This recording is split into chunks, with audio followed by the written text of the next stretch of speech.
our ever-loving Father, the core of every reason, the source of truth. You who made the earth and the heavens are the ultimate goal of every knowledge seekers, the infinite wisdom, the cause of all that is good. We are truly grateful for this opportunity to gather together as a community despite the challenges we face each day.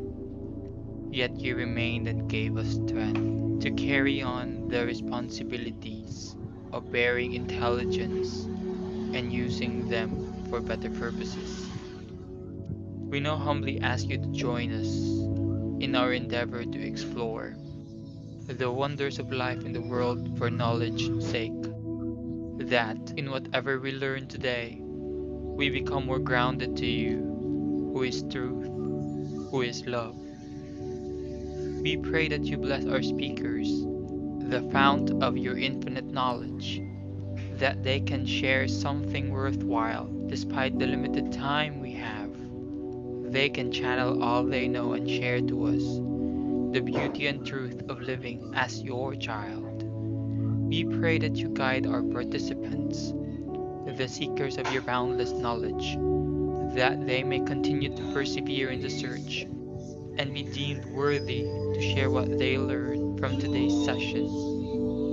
Sanctify us, O Lord, not because we are worthy of it, but because we believe in your love and mercy, that at the end of the day, we can take home something that's amazing and meaningful. This we ask and pray through Christ our Lord. Amen.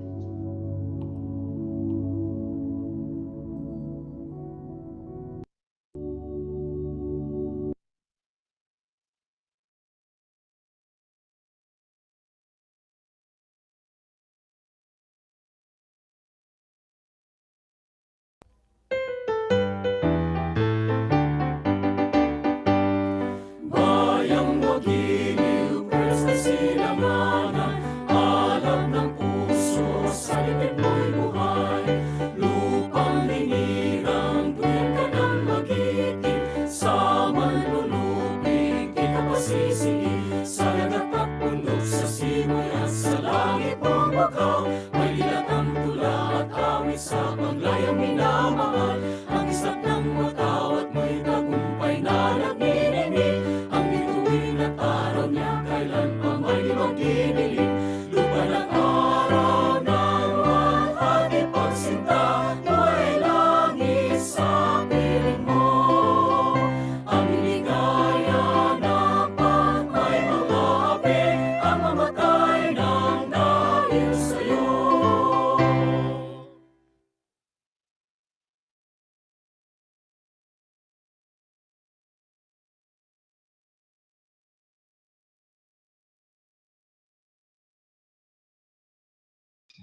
Hi everyone, this is Lexi Hermosura Cueva, your moderator for today.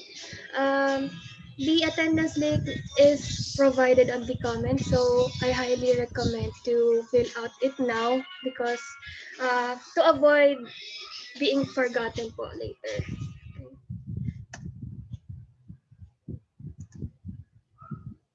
The objectives of our seminar is to help you lead your life in truly effective way. They represent a proven of process of personal and interpersonal growth that can have an immediate and lasting impact. To empower people and organizations to significantly increase their performance capability as they work to achieve a worthwhile purposes through understanding and living principle centered leadership. This objective is accomplished by first liberating people and organization from old labels and limits, and then motivating and educating them to make effective use of their potential. As people apply the principles consistently over time, they develop habits of effectiveness, habits that empower them to become more self directed and less victimized by external circumstances. Additionally, when these habits are widely shared, the organization become more capable of acting on its mission rather than reacting to its environment. So let me introduce you our first speaker, Dr. Allan Galvez. He was part of the industry for 20 years now. He was the former plant supply chain manager of Nissin Universal Robina Corp in Dasmariñas, Cavite. He's been part of the academe for 10 years. He was a graduate and undergraduate professor of JRU and assistant professor of Batangas State University. He is also a regular lecturer for the Philippine National Police in the Logistics Management course for commissioned officers and Basic Logistics course for non-commissioned officers. He finished his PhD in MBA at Centro Escolar University, his MBA at JRU, and BS Accountancy at National College of Business and Art. So let's welcome Dr. Allan Galvez. Okay, thank you very much, Lexi. And I would like first I would like to share my screen first. Okay.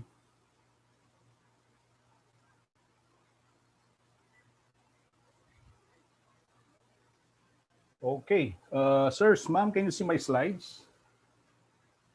Okay na, sir? Can you give me a thumbs up or no, kung okay na? Can you see my slides? Okay na, sir. Yeah, Yes, we okay. can. Okay, okay. Thank you. Thanks. Thank you very much. Okay. Sir, good morning, gentlemen and ladies, sirs and moms. Okay, so it's a privilege to take part in this webinar, especially the topic is all about 7 habits of highly effective people. Well, the first time that I encountered or joined a seminar about 7 habits, that was when I was still a provi in my first job with Universal Robina Corporation. It was more than 20 years ago. So it's one of the best and memorable seminar I attended. In fact, I still have with me the handbook that I used during our seminar of the 7 habits, which I used as my reference guide in coming up with this presentation. But it's beyond my imagination that I'll be lecturing about these principles for my presentation. But for my presentation, I will incorporate business principles and processes, which I'm sure our participants are fully aware of. Okay, so let me share first my screen. Tawag dito. Yeah. Okay, so this is actually Stephen Covey. He champions this is the author of these 7 habits of highly effective people. Yeah, this is Stephen Covey. As you can see, obviously he's my idol, sir, ma'am. So he actually champions this principle-centered approach for solving personal and professional problems. Covey also reveals a step-by-step pathway for living with fairness, integrity, honesty, and human dignity. Principles that give us the security to adapt to change and the wisdom and power to take advantage of the opportunities that change creates. Okay, so these are timeless principles that we will be discussing. Okay, so foremost of which these principles talks about the character. So basically, it's a composite of habits. Okay, the 7 habits are based upon the timeless principle called the law of the harvest. As we all know, we reap what we sow. Okay, so you sow a thought. Okay, sabi nga nila, you reap what you sow is a proverb that says future consequences are inevitably shaped by present action. So you sow a thought, reap an action. Sow an action, you will reap a habit. Sow a habit, reap a character. So a character, you will reap a destiny. Okay? So habits are actually powerful factors in our lives, okay? Because they are consistent and often conscious patterns.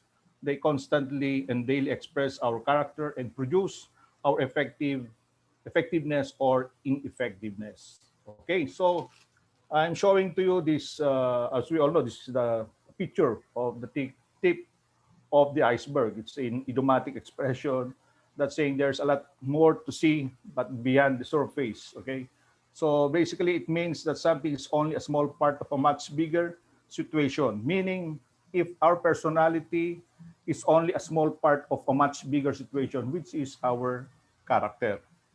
Okay, so now, a good character helps us develop a winning personality. In other words, good character is the backbone of a magnetic personality which attracts other people. So, a good character is important for success in your life because it determines how well you can achieve your goals, whether others want to deal with you, and how well you fit into your groups. Okay? So sabi nga nila, there are some quotation about character. Character is the moral strength to do the right thing even when it costs more than you want to pay. Or in HR, you say, hire for character, then train for skills. Character in ethics, character basically is ethics in action. Okay, so this is the first habit of the habit number one of the seven habits of Stephen Covey. It talks about being proactive. Okay, the habit of personal vision. Proactivity is the power to choose your own responses. So proactive behavior refers to self-initiated behavior that endeavors to solve a problem before it has occurred. Our behavior is a function of our decisions, not our conditions. Okay. So again, just like what I told you earlier, I would try to align how my these habits, these seven habits, with processes involved in management, in businesses, and we can make a comparison that these processes actually is an offshoot or align with the seven habits which Stephen Covey tries to espouse on his book. So, habit number one: be proactive. Proactive behavior involves acting in advance of a future situation rather than reacting. As we all know, when we're in the industry, there's such thing. There's an exercise that we call the strategic management process. Usually, this happens before the start of a fiscal year. What usually happens here is that the groups, various groups, sets their objectives. They will try to analyze the competitive environment if they're into selling business, analyzing the internal organization, evaluating strategies, and ensuring that management rolls out strategies across the organization. So, what is the significance of being proactive and all this strategic management process? Who are the recipients of our habit if we are proactive? So meaning regardless of your industry where you belong, there's a third party that you want to satisfy. So uh, as I've said earlier, when I was part of the industry, our being proactive has something to do with meeting the requirements of our customers. So we need to come up with what you call these strategies to analyze internal organizations or our competitors. So basically, there is a person recipient in our processes. That's also similar with being proactive. So why do you become proactive? Because you want to satisfy something. There is a problem that you want to solve, or there is or it's a requirement of the organization. I still remember when I was still part of the industry. Uh, uh, the company that I used to work is a joint venture between a Japanese company and a local company. The terms that was often used by my superior then, if we come up with good approach, a proactive approach, oh, that's good. You are thinking out of the box, meaning you go beyond what is normal to try to solve a particular problem. So that's basically what's proactive.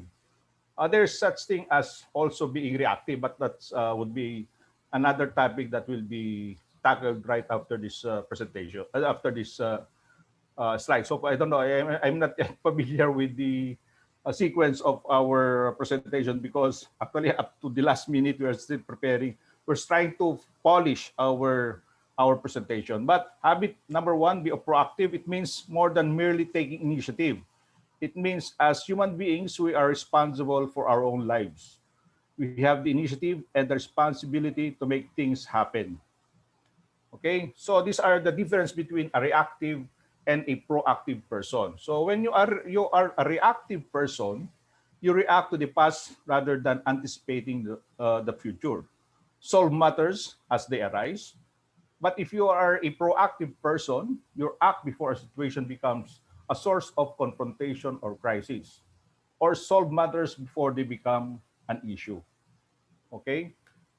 So there's also what we call the proactivity versus determinism. The philosophy of determinism is that we don't really choose anything, that what we call choices are nothing more than automatic responses to outside conditions or stimuli. Like, for example, when we try to compare determinism and proactivity, in determinism, deterministic explanation of behavior typically take three forms. Genetic, they try to, we often hear that, kasi ganyan yung ugali niyan because he tend to inherit the character of his father or mother, genetics. Genetic explanations attribute behavior to heredity. Psychic attributes behavior to socialization because he tries to he associate himself with this kind of people. That's why he was able to adapt that kind of attitude. Diba? There are times that we try to do to generalize a person, to describe a person because kanyang kasi yung mga kanyang mga kasama o sabi nga nila, tell me who your friends are and I will tell you who you are. Diba? Okay, environmental also attributes behavior to circumstances. But for proactivity, when a person is proactive, they do not deny that these things make a difference. These three forms in determinism. They don't deny that these things make a difference, but he sees it as influence only, not as indomitable forces. Meaning, proactive people exercise agency of free will, the freedom to choose the response. So, in a determinism, he uses these alibis to justify an action. But if you are a proactive person, you don't deny that these things make a difference, but you see it as an influence only, not as indomitable forces. Later on, sir, we'll take your questions and answers after we were able to discuss all the 7 or the 8 habits together with Dean. But for the meantime, let me continue with my presentation. Okay. So one of the ways that we can notice whether or not we are proactive is by noticing how we talk. Okay. These are reactive phrases. I can't go, I cannot go, I can't go, I've got to work on my project. So this implies that there is no choice, as though the presence of the project forces the decision not to go. But if you are proactive, the phrase applicable is that I'm not going to go because I prefer to work on the project. Meaning it's your volition, it's your own volition. It's not, you are not trying to uh, get a factor to justify of not doing the work. Here it's more based on the person decision. So that's basically differentiate reactive and a proactive person. Okay, but just to break the monotony of my presentation, I would be asking questions. I'll be showing to you some phrases and tell me what particular personality that this person's has. Like for example, attempt to live up to other people's expectation. Is this a reactive or a proactive approach? Anyone can answer the question. You can raise your hand and you can say your answers. Answers. Number one, attempt to live up to other people's expectation. Is this a reactive or a proactive approach? Okay. Can I see hands? Hello po, sir. Ma'am. Ano sa palagay niyo, sir? Ano ba to? Reactive ba? Reactive po. Reactive. Okay. Bakit kaya reactive, sir? Para medyo ano tayo, meron tayong Q&A, tawag dito parang sharing. Why do you consider this as reactive? Yes, sir. Because you're basing your actions through others people's expectations, not your own decision. Yeah, okay. So basically, sir, it's a reactive approach. Okay? So for number 2, creative and look for different solutions. Is this a reactive or a proactive approach? When you try to create and look for different solutions. Proactive, sir. Proactive. Tingnan natin kung proactive. Very good. It's proactive. Why, sir? Why proactive? Because you're responding on your own intuition, you would like to make a difference. Okay, so it's not dependent on other factors. It's your Yes, own sir. volition. It's your own Yes. decision. Okay, very good. Thank you, How po. about number 3? Think beyond the short term. Is this a reactive or a proactive approach? If you think beyond the short term, Proactive po. proactive. That's it. Yes po. Okay, very good. Proactive. So, yan. So, why, sir? Why proactive? Ano sa tingin mo, sir, bakit naging proactive ito? Kasi nga po, di ba po sa proactive, parang you're setting up a future for yourself. So, pag beyond short term, kumbaga long term yung pinaplano mo. So, Yeah. you're doing it for your own self. Yes po. Yeah. Okay. Very good. Very good, sir. Okay, ito, number 4. If you keep the focus on the problem, are you a reactive or you're practicing reactive or being proactive? For number 4, if you keep the focus on the problem, is this a reactive approach or a proactive approach? Ano kaya, sir? Hello, sir. Hello po. Reactive. Reactive. Okay. Yes. Why, sir? Why reactive, sir? You should focus on the solution more on the problem. Yeah, very good. So it's a reactive approach. Okay, so more or less nakita natin the difference between a reactive and a proactive approach. Okay, I'm sure most of us are a proactive person. Okay, so but there are instances that we also tend to become reactive. Okay, anyway, so habit number 1 is be proactive. So when we are proactive, sabi dito, we accept responsibility for who we are. So we don't justify, like for example, it's genetic, environment, etc. So when we are proactive, we accept responsibility for who we are, what we have, and what we do. Okay. When we are proactive, we tend not to blame people or circumstances for what happens to us. We believe that whatever we are or have to do in the final analysis is what we have chosen.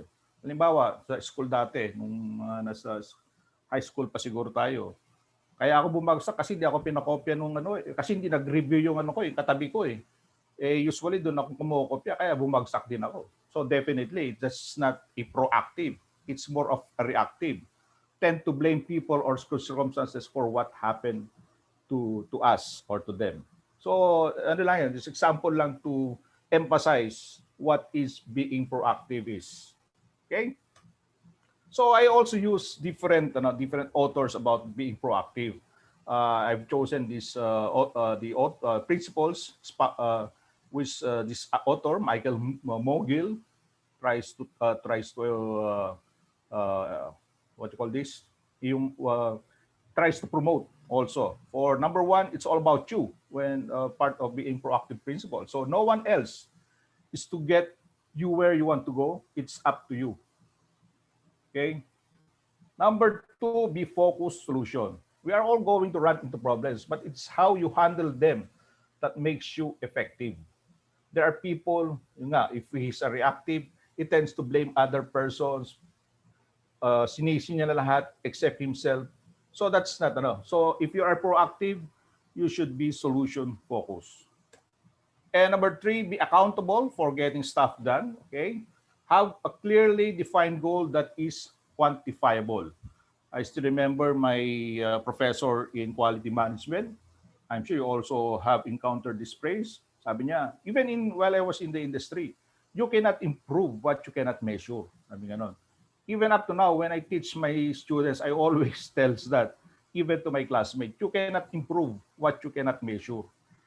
And it makes sense. Diba? How can we know whether we are improving or not if there is no numbers?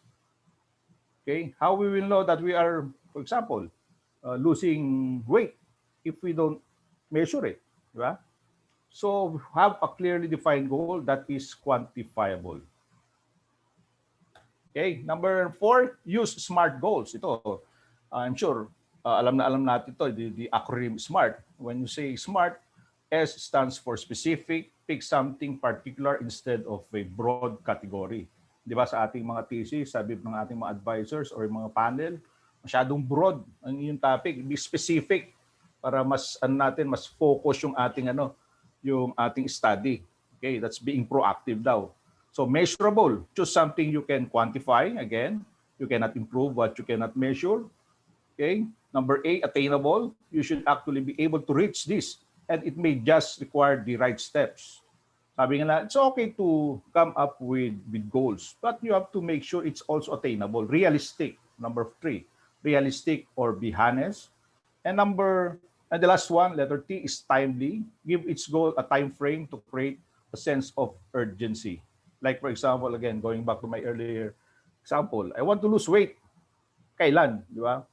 So I want to lose weight 3 months from now. I want to lose 50 pounds 3 months from now. So basically, you're applying the principle of SMART because it is measurable, okay? It's timely, it's time bounded, sabi nila. Realistic, of course, it's realistic. Okay? So yan class. So answers, ma'am. Number 4, use SMART goals. And number 5, make your own luck. You have to make them happen. Di ba, sabi nga nila, it's 95% hard work, 5% luck siguro. But definitely, it's majority pure on hard work. So you have to make them happen if you are a proactive person. And of course, you have to be consistent. Success is not about getting everything right. It's about being consistent. Pakita mo, ma'am. Yes? Kaya Yep. Okay, so we're down to number 2, habit 2, begin with the end in mind. The habit of personal leadership. Sabi nga ni Stephen Covey, once you can decide what you are about and what you treasure, what you value, you have automatically got guidelines. You've developed the criteria for making all the decisions in your life. Okay? So, habit 2 begins at a general level with a personal mission statement. Personal mission statements answer questions like this: what do I want from my life? What do I value? What are my talents? And at the end of my life, what do I want to have accomplished? So basically, it's a personal mission statement. So the beginning of personal leadership, it sets a general guidelines for life. By referring to it and internalizing its meaning, we choose things that serve values and reject the things that oppose them. Okay. I have a boss in the industry. It requires us to have a notebook. We will write all the activities that we have, our deliverables, and definitely you cannot miss out if he arrives. You will check on your deliverables kasi naka-highlight those things that you were not yet, those accomplished are already highlighted. So he will never miss out on some deliverables that he wants you to accomplish. Okay, so habit 2, and let's try to align it with a strategic planning process. So what is basically a strategic planning process? It refers to our strategies for the next fiscal year. So strategic planning is an organizational management activity that is used to set priorities, focus energy and resources, strengthen operations, ensure that employees and other stakeholders are working toward common goal. And I forgot to include here the management by objective. As we all know, the process of management by objective, it's part of strategic planning process whereby people from the rank and file to the supervisory level are asked to come up what are their plans to meet the goals. And these goals usually is aligned also with the vision of the organization. So meaning ask them what are their plans to satisfy the requirement of the organization. And from there, we can already draw up yung kanilang key performance indicator. And this key performance indicator basically are used to assess their activities, whether they were able to accomplish a task, a KPI, which they become part in formulating. So hindi it's what you call this, later on, maano natin yun sa win-win situation. Okay, but moving on. Okay, so habit number 2 and principle 1 of personal achievement of Napoleon Hill. Aside from Stephen Covey, I like the book of Napoleon Hill, the book Think and Grow Rich. I still have this book owned by my grandfather. It was a book before World War II. Napakaluma na, but it's a good book. Actually, ano pa rin to, marami pa rin ng there are a lot of people reading this book of Napoleon Hill, Think and Grow Rich. So habit 2, begin with the end in mind. Okay, so rito, to begin with the end in mind means to start with a clear understanding of your destination. If we try to align it with the principle number 1 of Napoleon Hill in his book, it tells us about definiteness of purpose or the burning desire or chief aim. So there is one quality which one must possess to win, and that is definiteness of purpose. So para halos parehas lang with the habit number 2 of Stephen Covey, you have to begin with an in mind. Kay Napoleon Hill naman, there is one quality which one must possess to win, and that is definiteness of purpose, the knowledge of what one wants, and a burning desire to possess it. Okay, you focus your objective on the end goal of any task. Okay, so but of course, by doing that, you need to have what we call planning. Okay, sabi nga nila, if lack of planning, we often hear this, where we suffer the consequences of not following Murphy's Law. Sabi nga rito, sabi rito sa Murphy's Law, nothing is as easy as it looks. So you really need to have planning. So it goes without saying, the benefits of planning, provides direction, it reduces the risk of uncertainties, and of course, it promotes innovative ideas and facilitates decision making. Okay? So sabi rito, and if everything takes longer than you expect, if you don't plan, and if anything can go wrong, it will at the worst possible moment. These are consequences of not adhering to planning. So if we don't plan daw, chances are we encounter this Murphy's Law. Okay? So begin with the in mind. So sabi rito, I can change direction of the wind, but I can adjust my sails to always reach my destination. So begin with the end in mind. Focus on the goal. Habit number 3, okay? So after this, we'll go to habit number 4. Okay, habit number 3 tells us put first things first. It's the habit of personal management. So sabi rito, once you have a clear picture of your priorities, that is values, goals, and high leverage activities, now organize and execute around them. Okay? Effective leadership is putting first things first. Effective management is discipline, carrying it out. So yan yung ano yan, yung kay habit number 3 ni Stephen Covey. Okay, put first things first. In this habit, first things are basically all those things that value the most in your life. So you should manage your schedule according to your priorities to get all essential things done on time. Okay, so this is what I'm saying earlier. You should the benefit of putting it in writing, to become organized. Medyo naiba yata yung position nung slide na to. Anyway, so habit number 3, put first things first. It focuses on setting goals, specific long, intermediate, and short-term targets, which time and energy would be directed in harmony and values. Ito, class, sirs, ma'am, Pareto principle.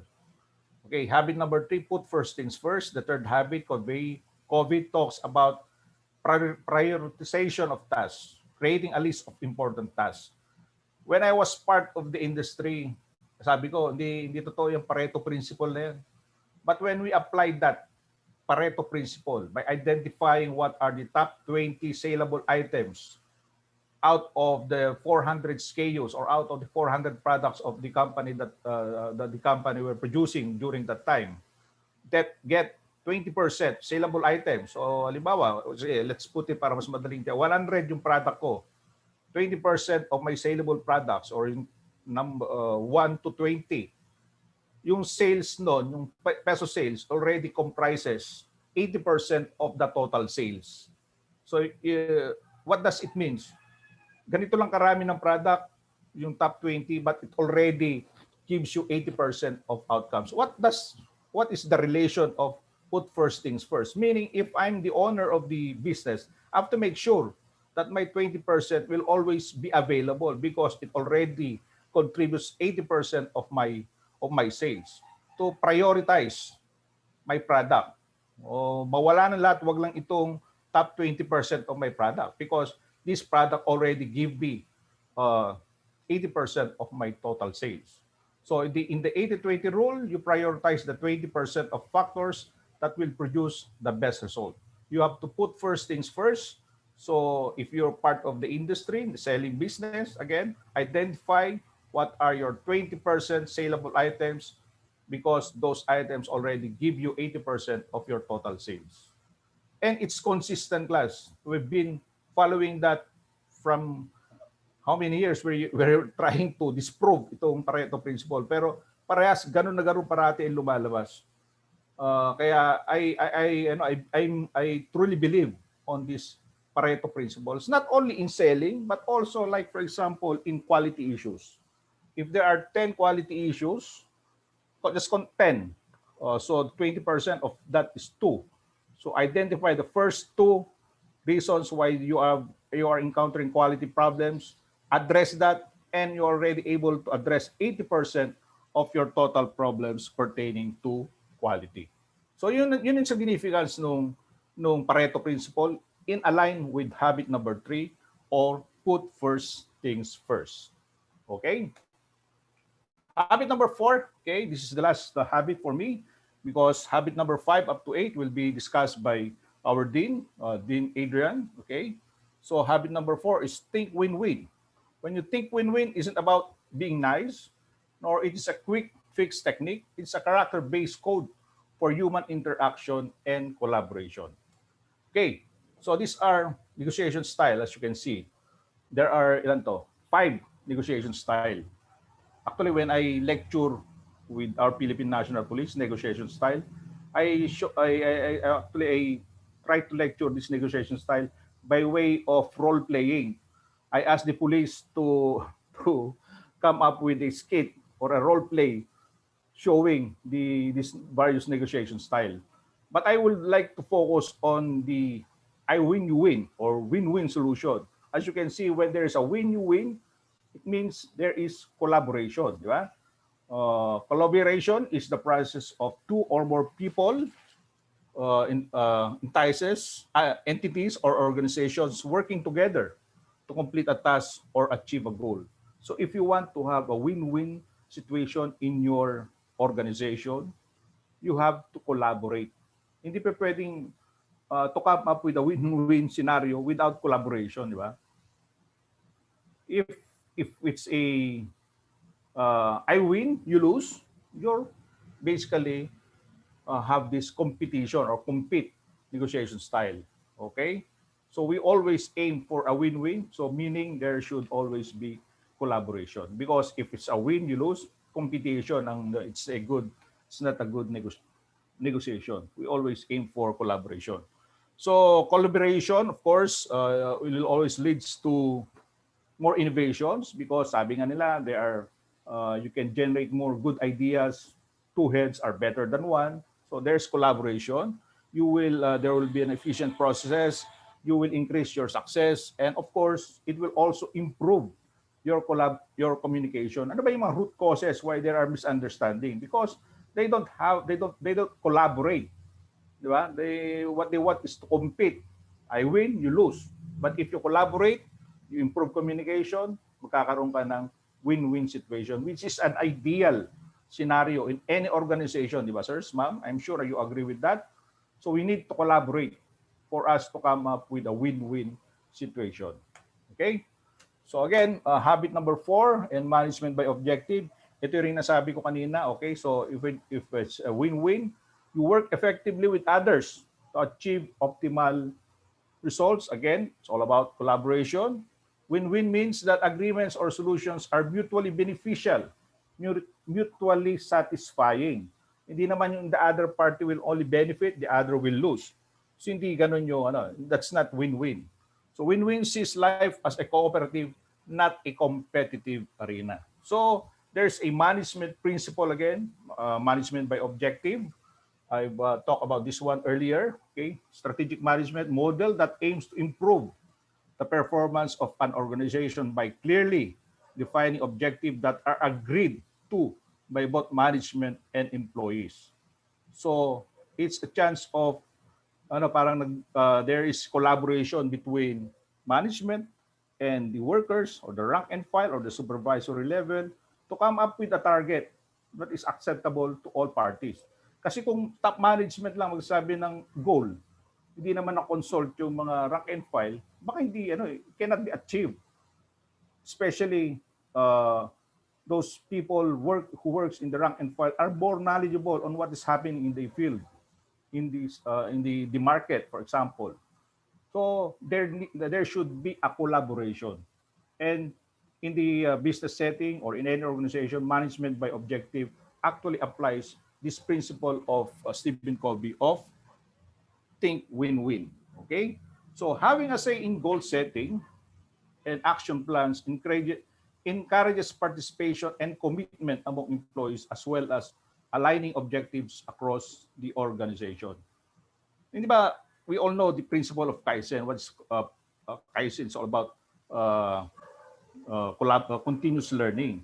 And one way to do that is to communicate, collaboration, the superiors and the rank and file employees at the end of their shift, talking to each other, what happens in their processes, what are the problems encountered, what are the resolutions that they implemented in order to address the problem. So by doing that, they again practicing what Stephen Covey mentioned in habit number 4, which is you have to think win-win. Okay? So think win-win, it's a solution. All parties feel good about the decision and feel committed to the action plan. There is a such thing also in a business practice that is called a joint venture. What's a joint venture? Can take advantage of the combined resources of both companies to achieve the goal of the venture. So one company might have a well-established manufacturing process, while the other company might have superior distribution channels. And I can attest to this think win-win because that's what we did when I was part of the industry. It's a joint venture between Nissin Japan and Universal Robina Corporation to come up with what they call the cup noodles or the Nissin cup noodles manufactured here in the Philippines. It's a joint venture. The Nissin Japan provides the technology and equipment. Then the other party, the URC, then will handle marketing, sales, and distribution. So meaning there is collaboration. And with that collaboration, even now, lucky me, the number one noodles cannot beat the cup noodles of NUR or Nissan Universal Robina. Up to now, hindi nila matalo because it's a joint venture of two established businesses, Nissan and URC. That's a given fact. That's a well-known fact na hindi kayang talunin yung Lucky Me, yung Nissan because of this good joint venture of these two famous companies. Okay? So I think let me summarize na lang yung aking part of this presentation, these 4 habits. So when we talk about habit number 1, it's being proactive. So focus and act on what you can control and influence instead of what you cannot. Okay, so reactive and proactive, we've discussed that earlier. Okay, habit 2, you have to begin with the end in mind, define clear measures of success and a plan to achieve them. And habit number 3, you have to put first things first, or you have to prioritize and achieve their most important goals instead of constantly reacting to urgencies. And habit number 4, think win-win, collaborate more effectively by building high trust relationship. That's our goal, that's our aim in IGS, to have collaboration with the students for the benefit of the school, not only for us, but for the rest of the community. So we should always think win-win, okay? Collaboration is the key. or execution is the key, sabi nga ng mga ibang companies. So I think with that, I've shared to you my lecture about habit 1 to habit number 4. Dean will take care of habit number 5 up to habit number 8. Thank you very much for your time. Dean, take it away. Let me introduce you our second speaker po.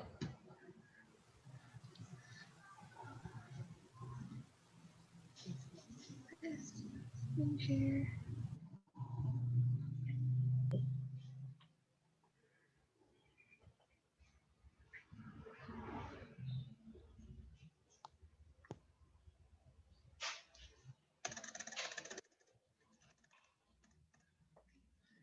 Second speaker po ay si Dean Adrian Lawrence Carvajal, Professor for Business Management, Research and Education.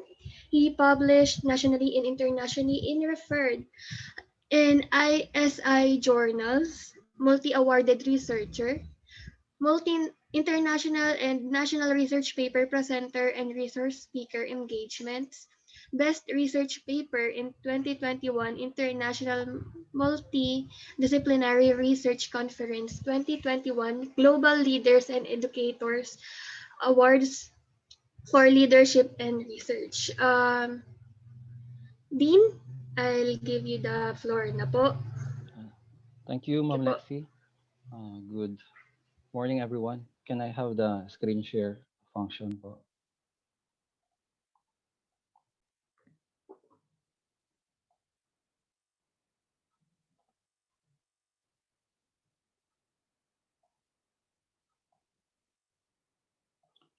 Okay. So good morning once again, everyone. Commendations given to Dr. Allan Galvez for sharing his knowledge, expertise on habits 1 to 4. I'll be taking over the discussion for the 5th, the 6th, 7 habits of highly effective people, as well as the 8th habit of Covey. As a backgrounder, for the 7 habits, it was published 1989. It sold more than 25 million copies in 40 languages worldwide. For the second book, which is a sequel, so there's a chat. Okay, good morning po. Ma'am Lexi, monitor the chats. For the sequel of the 7 habits, so the 8th habit happened to be published in 2004. So it's the sequel, it's the succession of the book that comes after the 7 habits.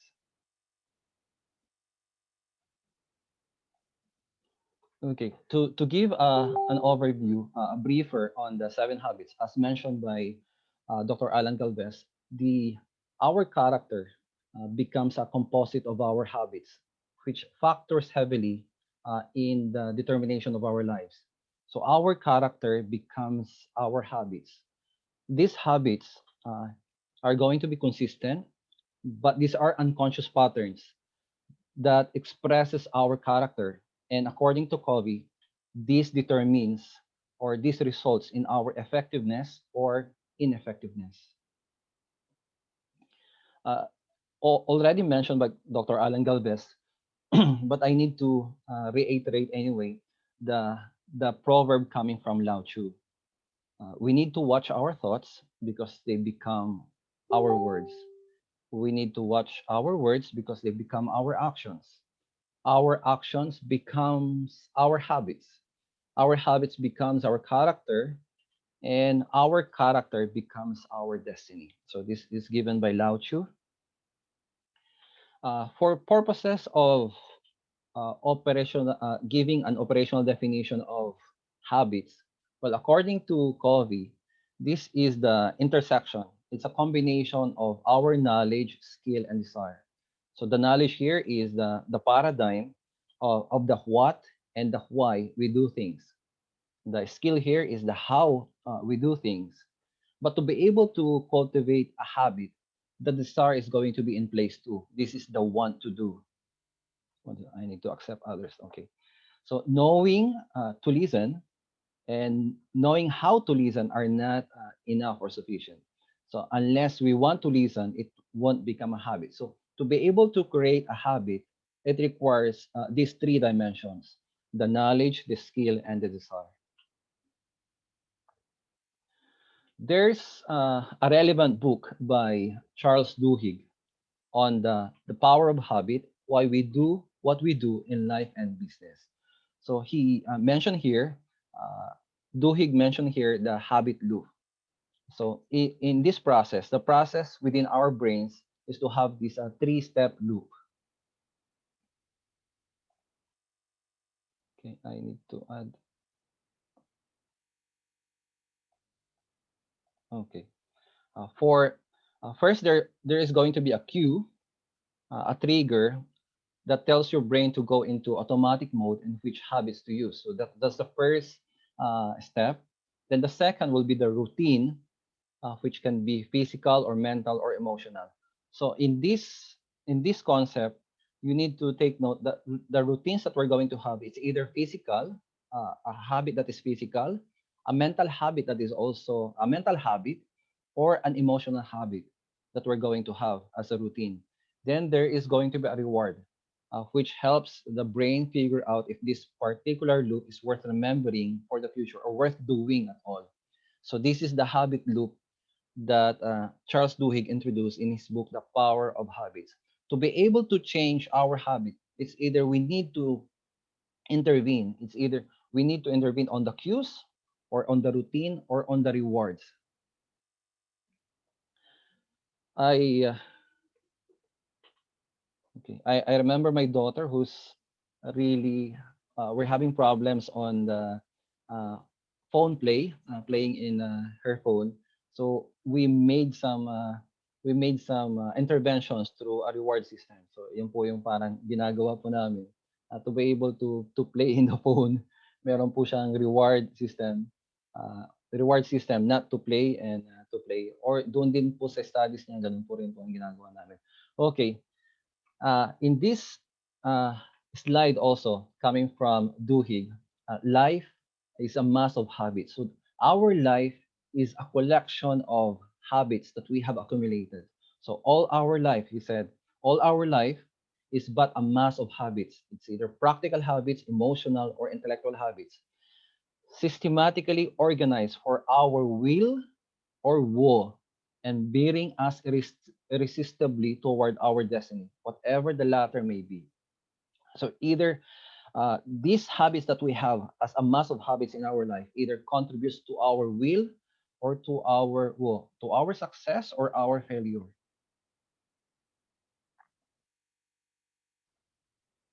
Okay. In similar book coming from James Clear, Atomic Habits, an easy and proven way to build good habits and break bad ones. He revealed that all big themes come from small beginnings. So he talks about having small habits, the beginning habits, and having to have uh, bigger habits that are hard to break. So he said, the seed of every habit is a single tiny decision. But as that decision is repeated, a habit sprouts and grows stronger. Roots entrench themselves and branches grow. So here comes the problem of breaking bad habits. The task of breaking a bad habit is like uprooting a powerful oak within us. So the task of building a good habit is like cultivating a delicate flower one day at a time.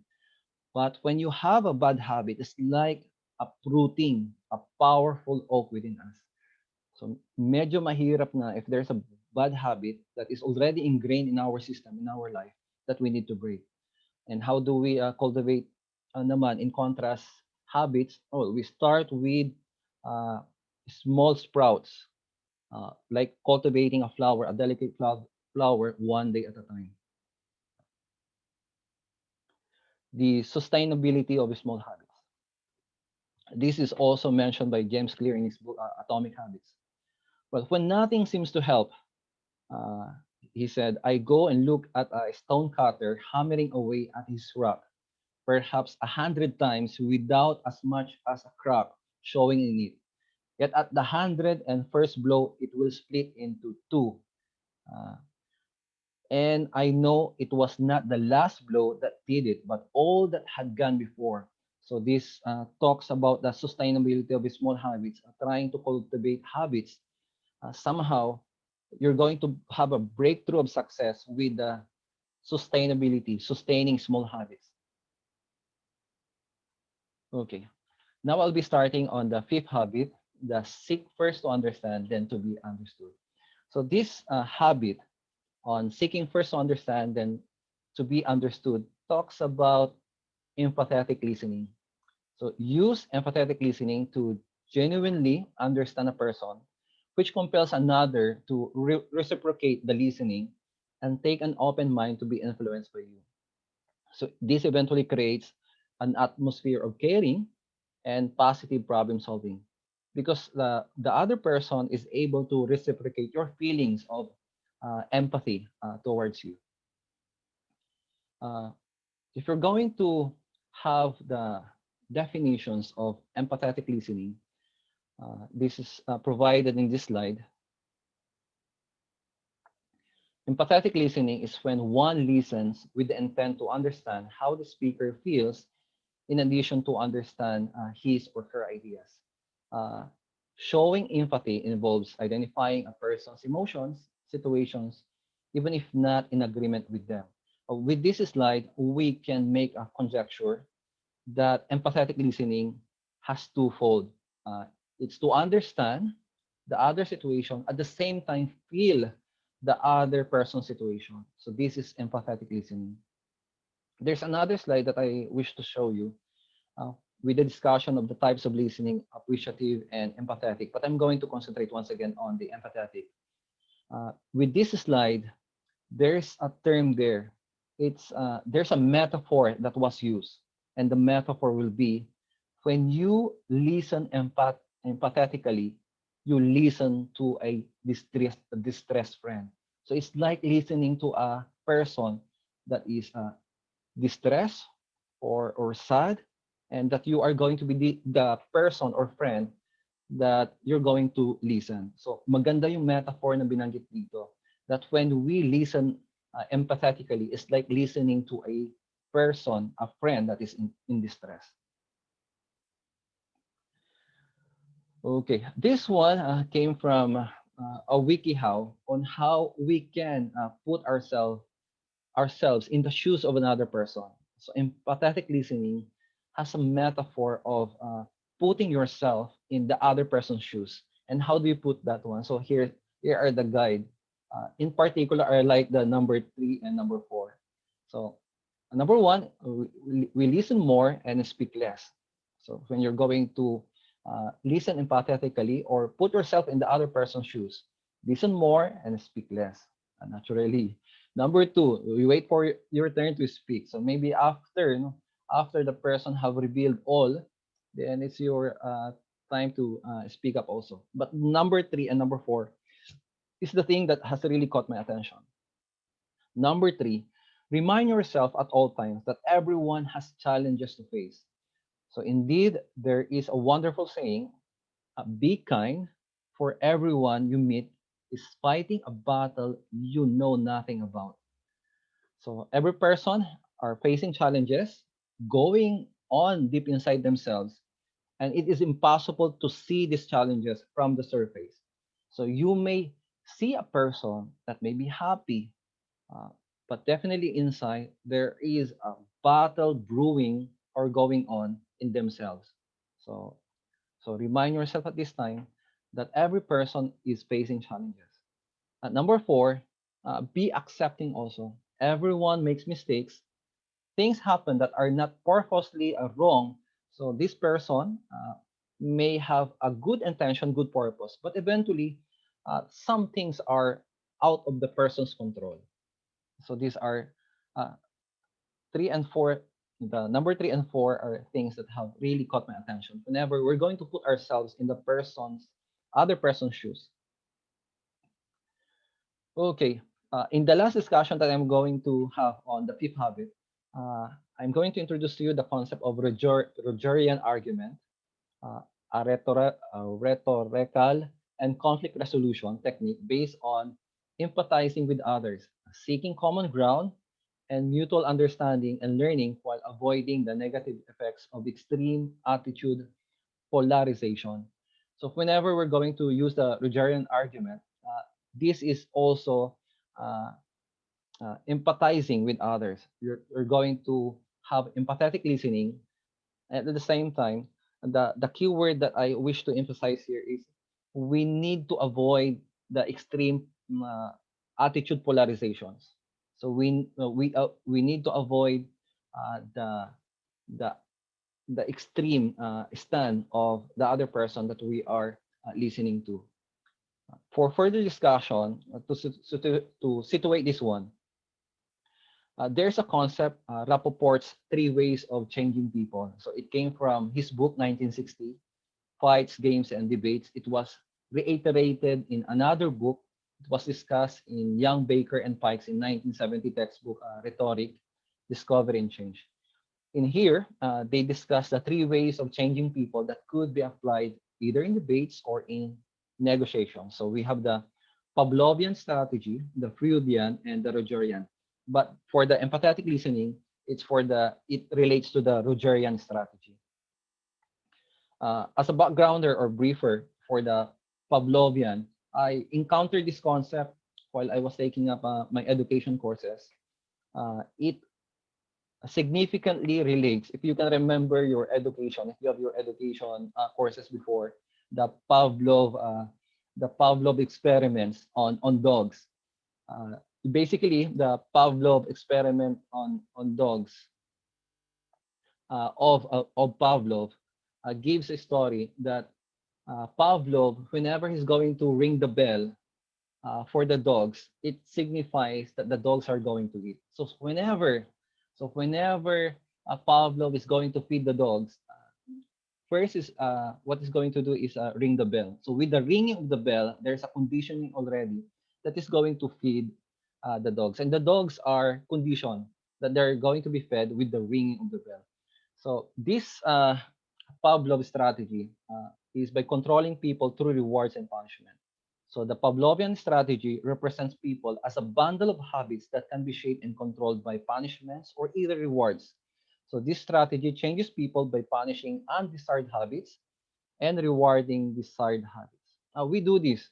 We punish the habits that are undesired and reward the desired habits. Especially if you're parents, if you are a parent, you unknowingly or unconsciously you employ this one. You cultivate the desired habits that you wanted for your children, you reward it, and you punish the undesired habits. Now, for the Freudian strategy, it represents people as consciously espousing beliefs that are produced by unconscious or hidden motives that are unknown to them. So, changing people's beliefs and changing any behavior that are caused by those beliefs requires revealing the hidden motive. So we need to reveal. I think this is the common stand whenever we're going to negotiate. We're trying to reveal the mistakes of the other persons. We're trying to reveal the hidden motives of their actions. But there is another way, and that's the Rogerian strategy that is aligned on the habit that was being discussed. The Rogerian strategy. It represents people as usually trying to protect themselves from what they perceive to be threatening. So, in empathetic listening that we're going to employ, we need to remove the threats. So, this strategy invites people to consider the possibility of changing or by removing the threat that the change implies. So, with the Rogerian strategy, empathetic listening, we need to remove the threats. Uh, in this way, we could pursue the empathetic listening as espoused by the habit of Covey. Okay. I think on the last note of the fifth habit, I'll be citing Ray Dalio on his book Principles. Recognizing that to gain the perspective that comes from seeing things through another's eyes, we must suspend our judgment for a time because only by empathizing can you properly evaluate another point of view. So to be able to evaluate another point of view and to see it with another person's eyes, we need to suspend our judgment. So this is by Ray Dalio in his book, The Principles. So in a nutshell, the habit the fifth habit talks about empathetic listening, putting yourself on another person's shoes. And we have also the Rogerian argument or Rogerian strategy, and also trying to see in another person's eyes the situation by suspending our judgment. So let's go to the sixth habit, synergize. It is by this that we combine the strength of people through positive teamwork so as to achieve goals that no one could have done alone. Uh, Whenever I have discussions on organizing people and teams, I like the acronym of the word team because it encapsulates already synergy. So uh, team together, everyone achieves more. So it's a good acronym because it already espouses, it gives you the concept of synergy. For a team, however, I'm going to put two words that are of significance in the discussion of our team and in the discussion of synergy. One will be interdependence, and the other one will be synergy. For a team to really happen and be productively good, they should have interdependence, and this will be the degree to which members of the group are mutually dependent on the others. So there's mutual reliance on each other, depending on each other. So the other way of putting it is like this: I can depend on you, and you can depend on me. That's interdependence. I'm able to depend on your skills, uh, and you can also depend on my skills. So that's one big component that needs to be considered in team to be able to have a good synergy. Now let's go to the other concept that really relates to the habit, the synergy. The definition of synergy is a state in which two or more things work together in a particularly fruitful way that produces an effect greater than the sum of their individual effects. The other expression of synergy will be the whole is greater than the sum of its parts. Uh, in further discussion, if you are going to have 1 + 1 = 1, that's not synergy, definitely. Uh, ang joke ko dito, I don't know if you're going to laugh anyway. 1 + 1 = 1, that's in the bedroom setting. So, bedroom ba? Alam po kayo mag-isip niyan. Okay. For 1 + 1 = 2, well, that's a mathematical equation. That's addition. Basically, when one worker and another worker produces, they produce two outputs. But when synergy is going to come in, 1 + 1 is going to be 3. Why 3? Because the whole is going to be greater than the sum of its parts. If we have a team synergy, your individual effects or work is going to be greater than our individual outputs. So we're going to have now a team synergy, a team output, which is greater than ourselves, greater than our individual effects or outputs. So the the equation for the synergy will be 1 + 1 is going to be 3. You're going to be producing 3 outputs, not just 2 outputs. The concept of synergy, however, is a difficult task for accomplishment for teams. It takes time, it takes an effort, a deliberate effort for teams to be able to achieve synergy. In the concept of group development for teams, we have the new Takman team model. So there's an old one, dinagdagan lang po yan. They added the adjoining. So in this group development of teams, we have the forming as the first stage, then storm, then the norm, then perform, then adjourn. Basically, I wanted to emphasize here the storm. But for a backgrounder for the team model, form is when you are put in the team, you do not know each other, you do not know your skills, your background, your work styles, and you were put in the team. So you are going to know of each other. Now here comes the second stage, which is very difficult for group development or team development, and that is the storming stage. It is when uh, conflict arises because of the differences of your work styles, of your background. So it is going to be inevitable. It cannot be avoided that you're going to be in conflict with the other person's skill, work styles, attitude. So this is going to be the storming stage. This makes it's either makes the failure or success of a team. Itong stage na to.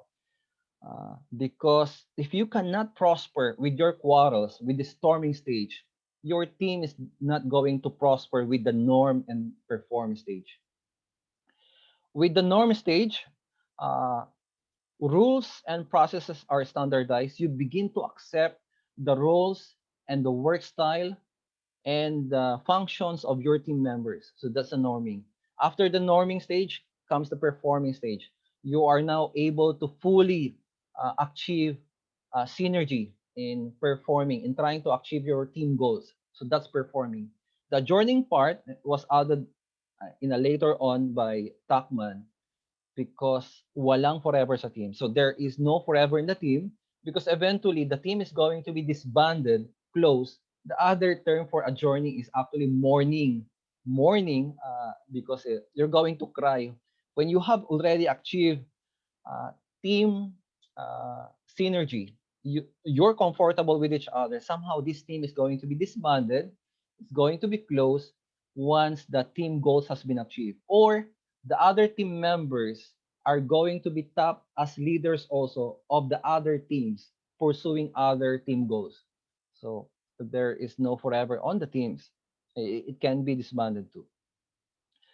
The the thing with synergy also, it can be difficult to achieve when we don't have when we are not able to avoid this one, the dysfunctions of the team of Lencioni. It came from his book, The Five Dysfunctions of the Team. So if we have these problems, we cannot achieve synergy in a team. And these are the problems of the team or the dysfunctions of the team. So when you have absence of trust, you don't trust your team members. You fear conflict. It's the second one. You fail or hesitate to give your opinions or thoughts on the matter or on the table. You're afraid to give your opinions, your thoughts. So you fear conflict. There is a lack of commitment for you as a team member. You avoid accountability. You refuse to be given functions or roles or responsibilities. And the last one is you don't pay attention to the results. You don't know what are the goals of the team, and you don't care about the results. So these are the dysfunctions of the team that will eventually not lead to the team synergy. The last model that I'm going to have will be coming from another book by Covey and Hogan, the Rocket Model. But I just wish to emphasize here the buy-in. There are components of the Rocket Model: the power of the team, the morale of the team members, the norms or processes of the team, the mission of the team or the goals, and the talent that is being considered, the skills of the team members. But what I wish to emphasize in the Rocket Model, however, is the buy-in. Buy-in is the degree of the commitment or engagement of the team members. This buy-in, according to Curvy and Hogan, is the rocket fuel for team success.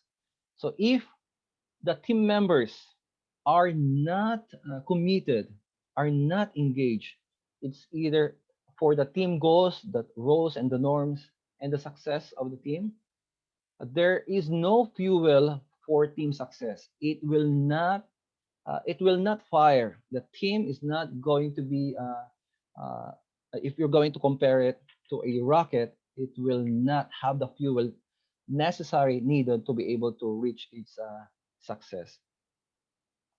So that's the discussion on having synergy or tapping on the habits of synergy.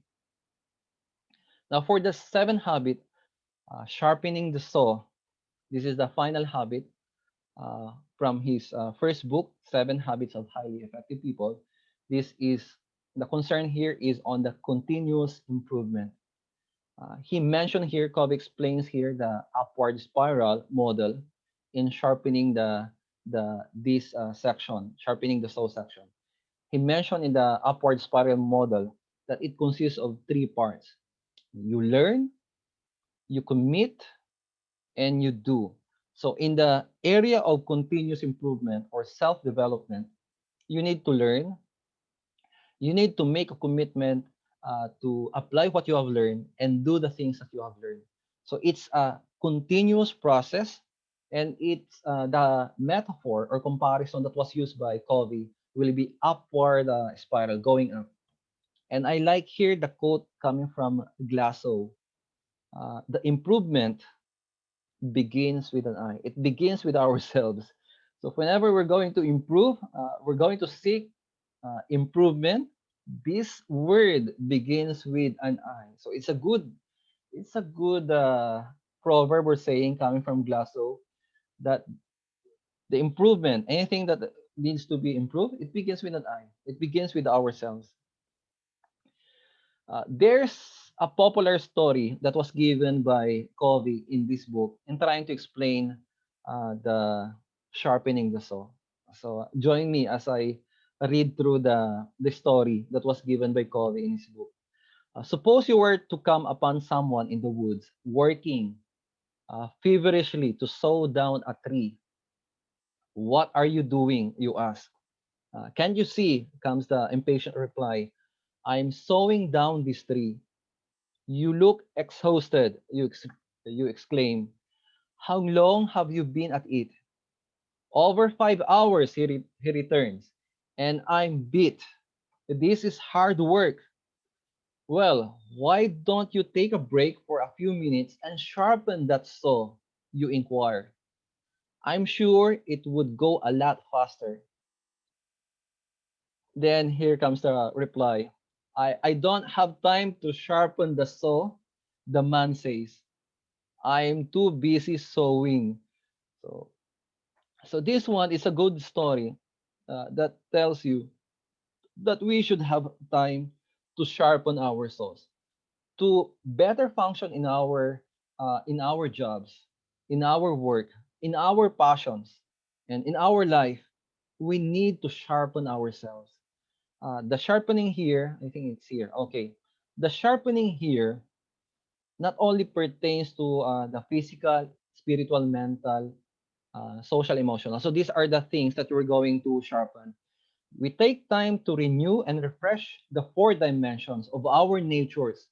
This will be physical, spiritual, mental, social, and emotional, so that we're more effective in our life's work. So when we sharpen the saw, it is not only confined to physical or our mental. It comprises of the four dimensions of our nature. So physical, spiritual, mental, and social and emotional. So it's about regularly investing in ourselves. I like that one. And there's a corresponding quote from Covey himself. Uh, the preservation and enhancement of our greatest asset will be ourselves. So preserve and enhance the greatest asset you have, and that is you. You are your greatest asset. Meron ding quote dyan eh. May isa pang quote dyan, I do not remember kung sino yung author. You are your own greatest project. So, yan yung, that's another author coming from one book, but I don't remember kung sino yun. But at least sinabi dito ni Covey that the greatest asset that we have is ourselves. So it means, the other way of looking at it, it means working smarter, not harder. So this is according to Covey. Sharpening the saw is in the 21st century called self-care. Ito yung popular ngayon. We need to take care of ourselves. To be able to function well, we need to take care of ourselves through the cultivation of our four dimensions: the physical, spiritual, mental, social, and emotional. Okay, I'm now going to the eighth habit, from effectiveness to greatness, the sequel of the seven habits, the eighth habit of Covey. So this was published in 2004. That's more than a decade from the publication of the 7 Habits of Highly Effective People. So it's a sequel. Now, the 8th habit refers to this one. Find your voice and inspire others to find theirs. So that's the 8th habit. We need to find our voice, and incidentally, we need to inspire, help others to find their voices too. In the parlance of Covey, this code for voice is the unique personal significance. It's your unique personal significance in life. In my take, this is our life's purpose. So when you find this voice, this life's purpose, you need also to inspire and help others find their life's purpose too. So, tingnan po natin yung discussions dito. So, in the 8th habit of Covey, Covey opens up more potential for us to grow. So, we're not only developing our effectiveness, Covey is moving us from effectiveness. 1 to 7 is just effectiveness for ourselves. We become effective. But for the 8th habit, is trying to give us more potentiality, that from effectiveness, we need to move towards greatness. This greatness is the other term for Covey for our true fulfillment. So when the 7 habits was introduced, it became the basis on which we can start our journey towards greatness. So it doesn't end with our effectiveness. It should go towards our journey towards greatness. This greatness is that is going to take us, it will take us towards our true fulfillment. I'll be discussing the true fulfillment. I'll be relating it to Tony Robbins in his book. It's not unshakable. I discuss here the art of fulfillment concept, the concept of art of fulfillment by Tony Robbins. Success without fulfillment is the ultimate failure. The other phrase that I'm going to use is success without meaning. Success without meaning, success without fulfillment by Tony Robbins, success without soul is another concept that relates to this one. If you can't be happy, from the words of Robbins, if you can't be happy with who you are and can't be satisfied with what you have accomplished, then this really is the ultimate failure, isn't it? So the fulfillment, according to Robbins, is about gratitude, celebration, and contribution. You begin each day with gratitude, you celebrate your accomplishments, and finally, we find a way to give generously. In the context of Robin, that's giving generously. In the context of Covey, it's trying to find your voice, trying to look for your life's purpose, and helping others also discovering their voices or life purposes too. Ito po yung libro ni Tony Robbins on Unshakable. The 2 master skills of life are either the science of achievement and the art of fulfillment. Well, in my take, the 1 to 7 book of Covey is the science of achievement. We are able to achieve our full potentiality as workers. We become effective. But to be able to have a success with fulfillment, a success of meaning, there's another one, and that's the art of fulfillment. This is the 8th habit of Covey. Now, let's go to the finding your voice, in the context of finding your voice. According to Covey, when you can say that you are 100% involved with what you are doing in your life, is when you have your body, your mind, your heart, and spirit all engaged in whatever is important to you and whatever you're doing. To find your voice, Covey gives the following guidelines to be able to find our voice. To find your voice, you need to examine your natural talent, what you absolutely love to do, what really interests you, plus You must listen to the confirming inner voice of your conscience. So to be able to find our voices, our purpose in life, you need to discover, examine your talent, uh, examine what you love to do, what interests you, and try to confirm with your inner voice of conscience. And with this, he also expound on the three gifts that we are born with that also help us discover our voice. It's number one, the gift number one will be the freedom to choose. Definitely, when we have our life purpose, this is our choice. We're doing these things because it's definitely is our choice. Number two, it follows the natural laws or principles.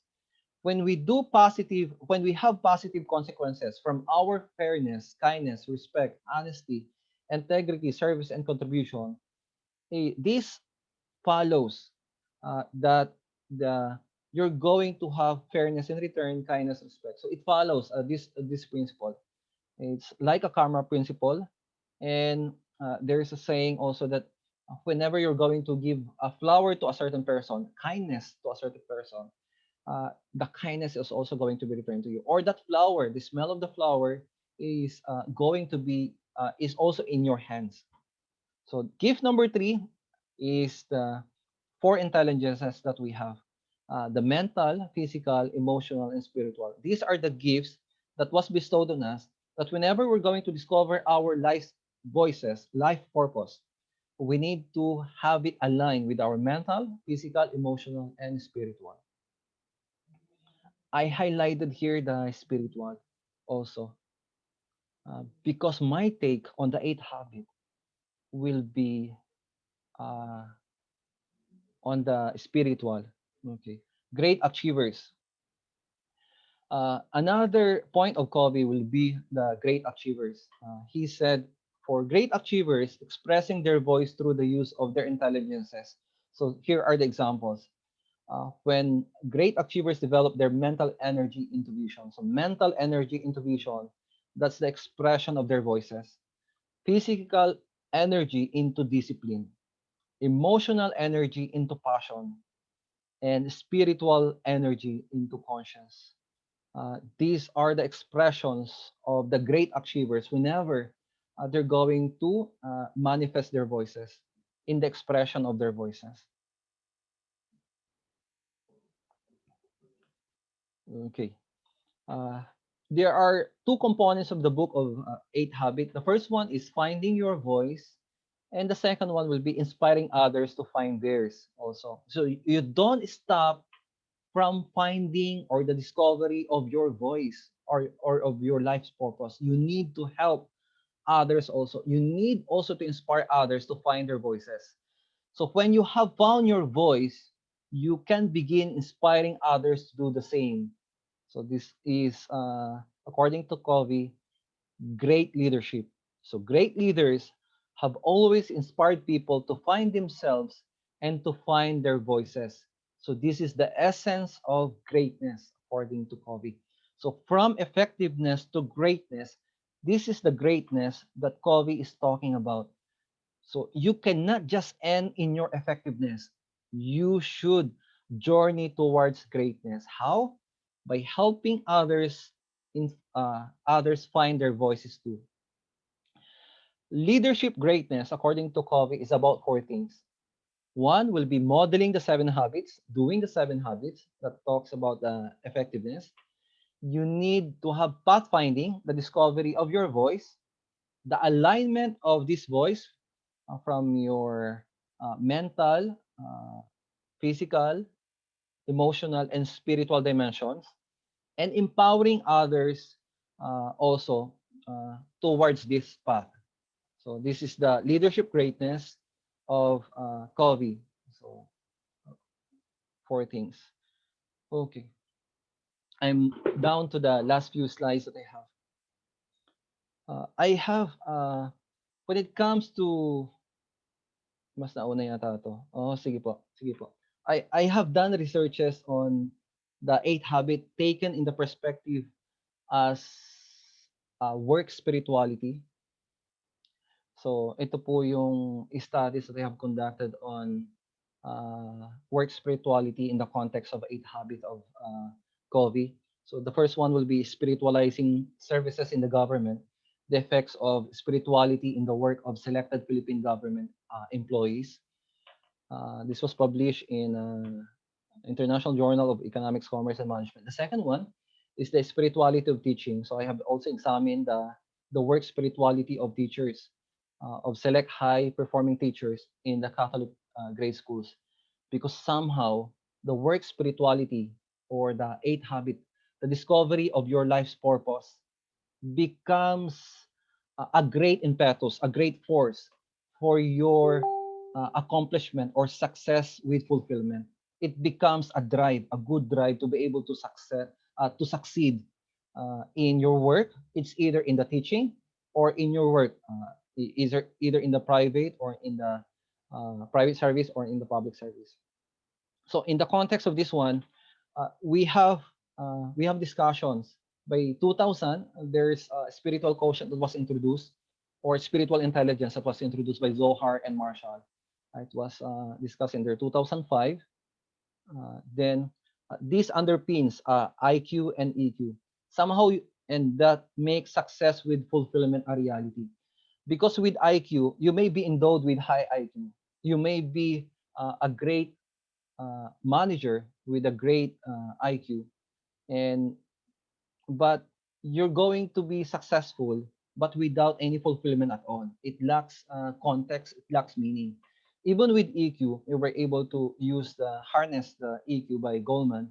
Ganun din, no? You may able to harness emotions of people also to be able to lead well. And also may SQ pa. If you're going to follow maraming quotients na. May IQ, may EQ, may SQ na isa that pertains to the social quotient.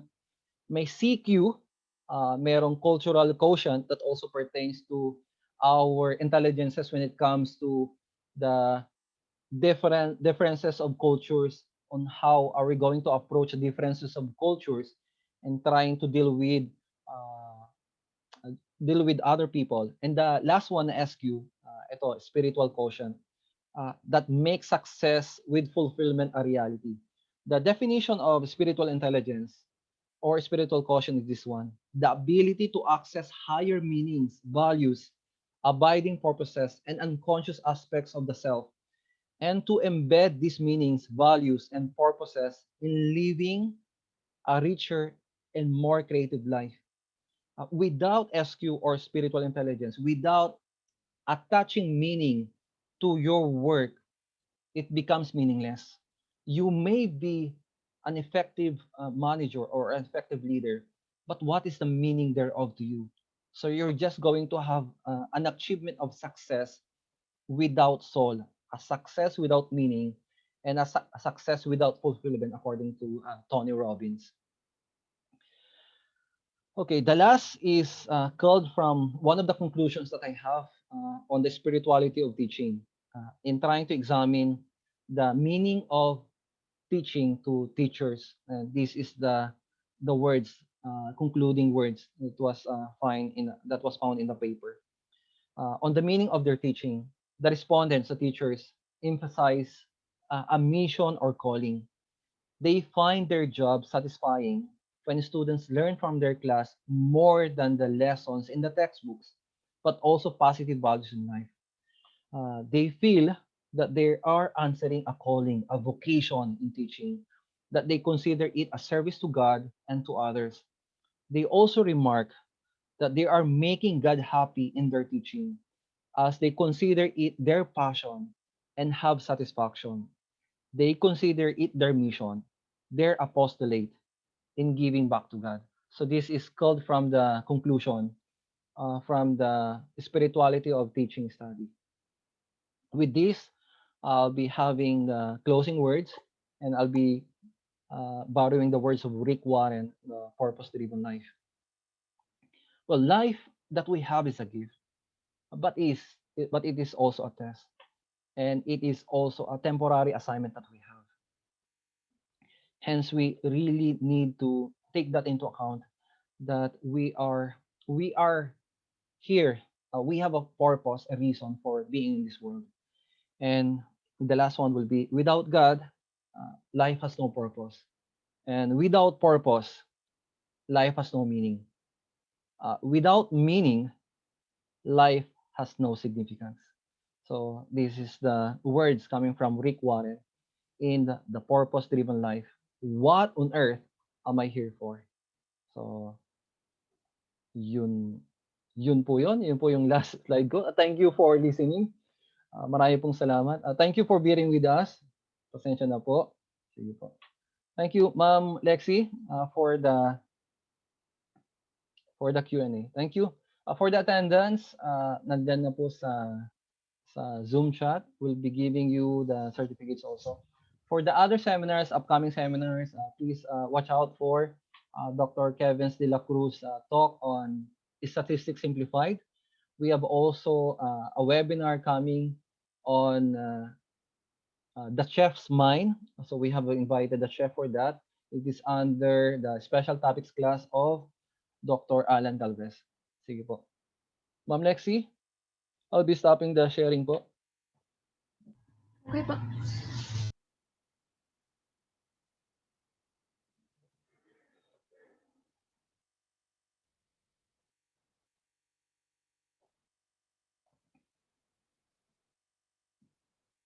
You can raise your hand if you have any questions, or if you can add. I think you can also add to our discussion, because the forum is actually a discussion of sorts. So you can add to the things that you have learned. Somehow, I would like to believe, you would like to believe that you have been exposed also to the 7 habits, either in your own personal experiences or work experiences. Hence, you can add on the discussion that we have for today. So Dr. Allan have shared also on 1 to 4 habits in the context of his work experiences and his knowledge. I have also have shared my own experiences and my take on the 5 to 8 habits of Covey. So it's a freewheeling discussion that is going to be facilitated by Ma'am Lexi. Ma'am Lexi is our able employee for the IGS. Sige po. Marami pong salamat. Thank you very much po, Dean. No To po. those who have questions po, kindly raise your hands. Oo. They can Kindly raise also it to the chat. comment section po. Opo. They can also chat their questions if they want to. So either chat or you can raise your hand po. Dr. Allan is here. Yes, Dr. sir. Yes, sir. Allan? Oh, nandiyan Yes. po. Opo. Sir, they can raise question and you can give the answers. Opo. Sige po. We can give the answers po. We're going to try our best answering your question. Sige po. Or if you have additional input. I think Additional input, sir. kay Sir, nabanggit kanina yung 4 disciplines ni Sir Miguel. Ayan po. Connected naman po yung 4 disciplines. The 4 disciplines was written by another Covey. I think mga anak niya na ang sumulat. If tama ako, Sir Miguel. Sir, there is a question, sir. There's a sige po. question. Dean, what is the difference daw po between a leader and a manager? Sige Hey, po. Sige let po, me si have it, sir. Dr. First. Allan. Sige po. Yeah, okay. So, maganda. That's a good question, actually.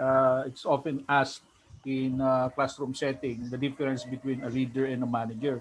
So, I just answered that question by way of looking at how they look at the situation. If a leader, usually, these are visionary.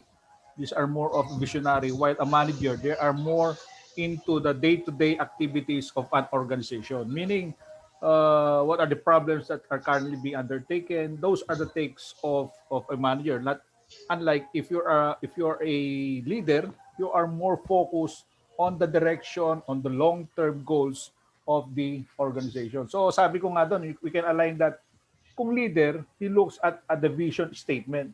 But if you are a leader, you are more specifically concerned with the mission of the organization.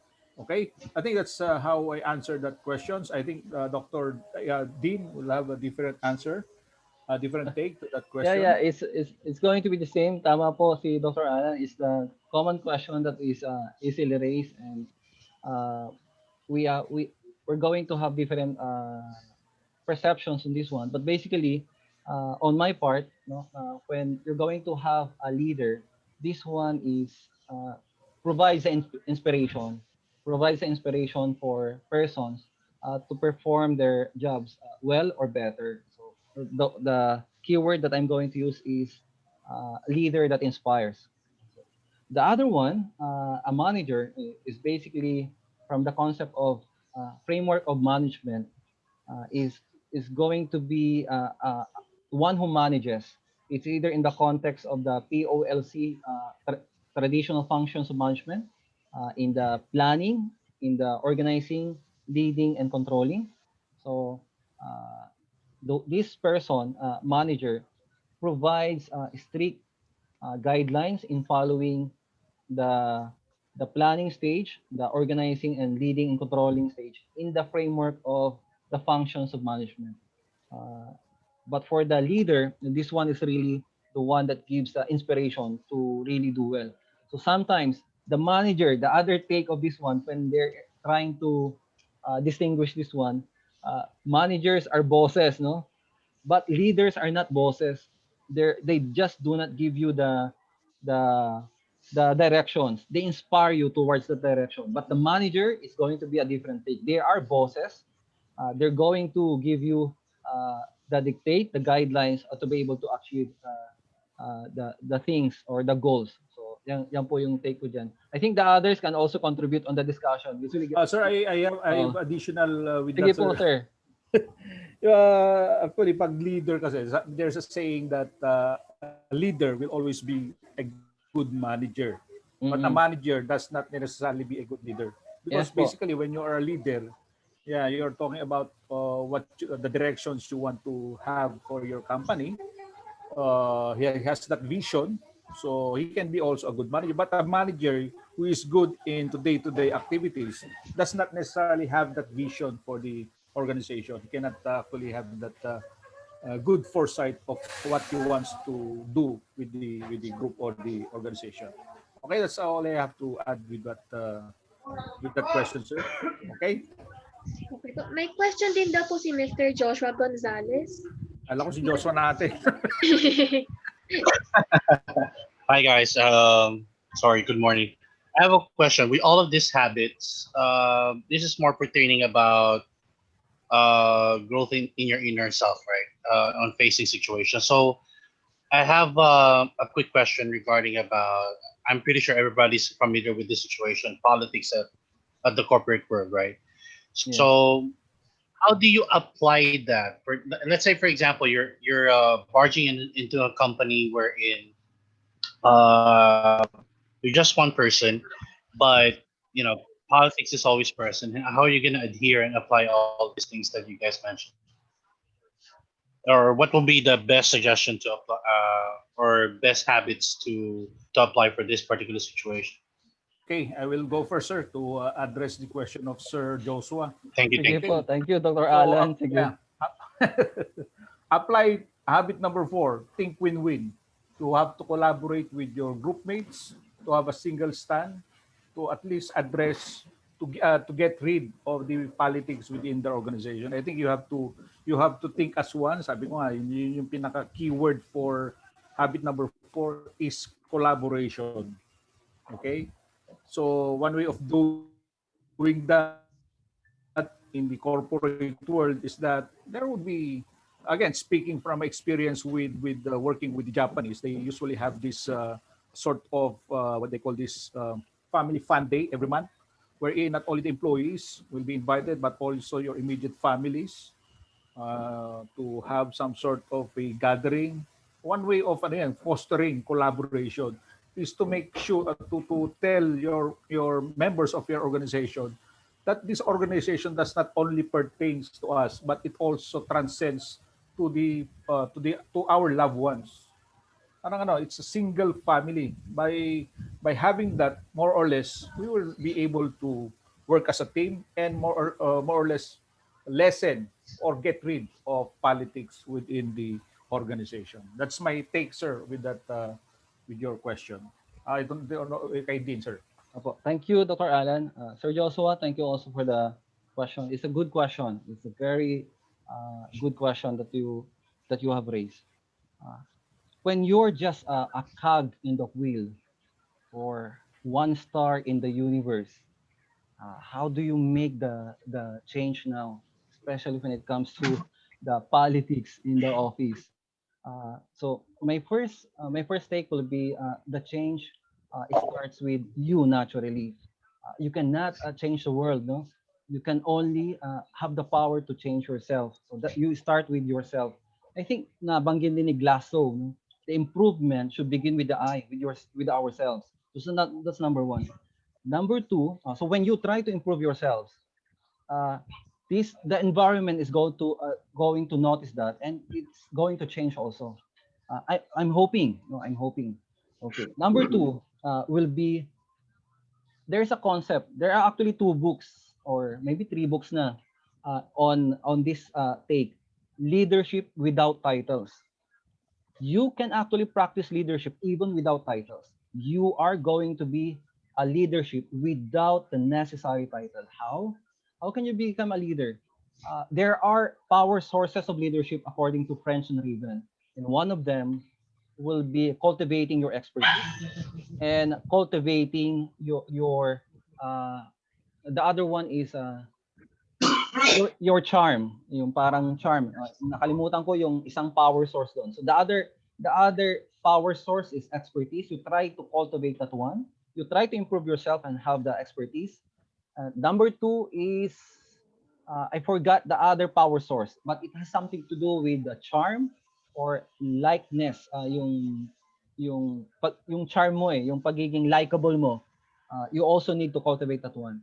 In that way, even without necessarily having titles or contract or titles of supervisor or manager, you are going to be an influencer in your organization. As you become an expert, as you become a charm in your organization. Uh, for the habits, I think that will relate to the habits of improvement. So yung nakikita ko to be able to provide a ripple effect of change in the politics. Politics are going to be there because we have differences of backgrounds, differences of styles, differences of perceptions. It cannot really be avoided that we're going to have this politics. But somehow the first ripple effect, the first step is in the I. Improvement in the I. It's in yourself. So, sige po. Yun po yung sagot ko po, Sir Joshua. Maraming po salamat. But I think, Sir Joshua, you have your own answer too. How do you address politics in the workplace? How do you start the change of politics in the workplace? Sir Joshua. Uh, Ako ba? Opo, opo. Sorry. Oo. I think you can also share. Yeah, I guess you have to observe and listen first. I guess you have to observe and listen first, right? Yes. I mean, you cannot just barge into a war wherein you don't know who you're fighting for, right? So Okay. you're just gonna listen and then listen, observe, and adapt for the meantime, and then make your improvement afterwards. Okay. That's in business world, that will be the environment analysis first. You need to examine your environment first. Yeah, Then sir, you sir. begin. Hello, sir. Maganda. Thank you, Sir Yeah. Joshua. Yes, sir. Yes, sir. Hello, sir. Hello, sir. Can I include? Can I butt in, sir? Sige po, Sir. Okay. Dr. Allan. Sure, Yeah, sure. yeah.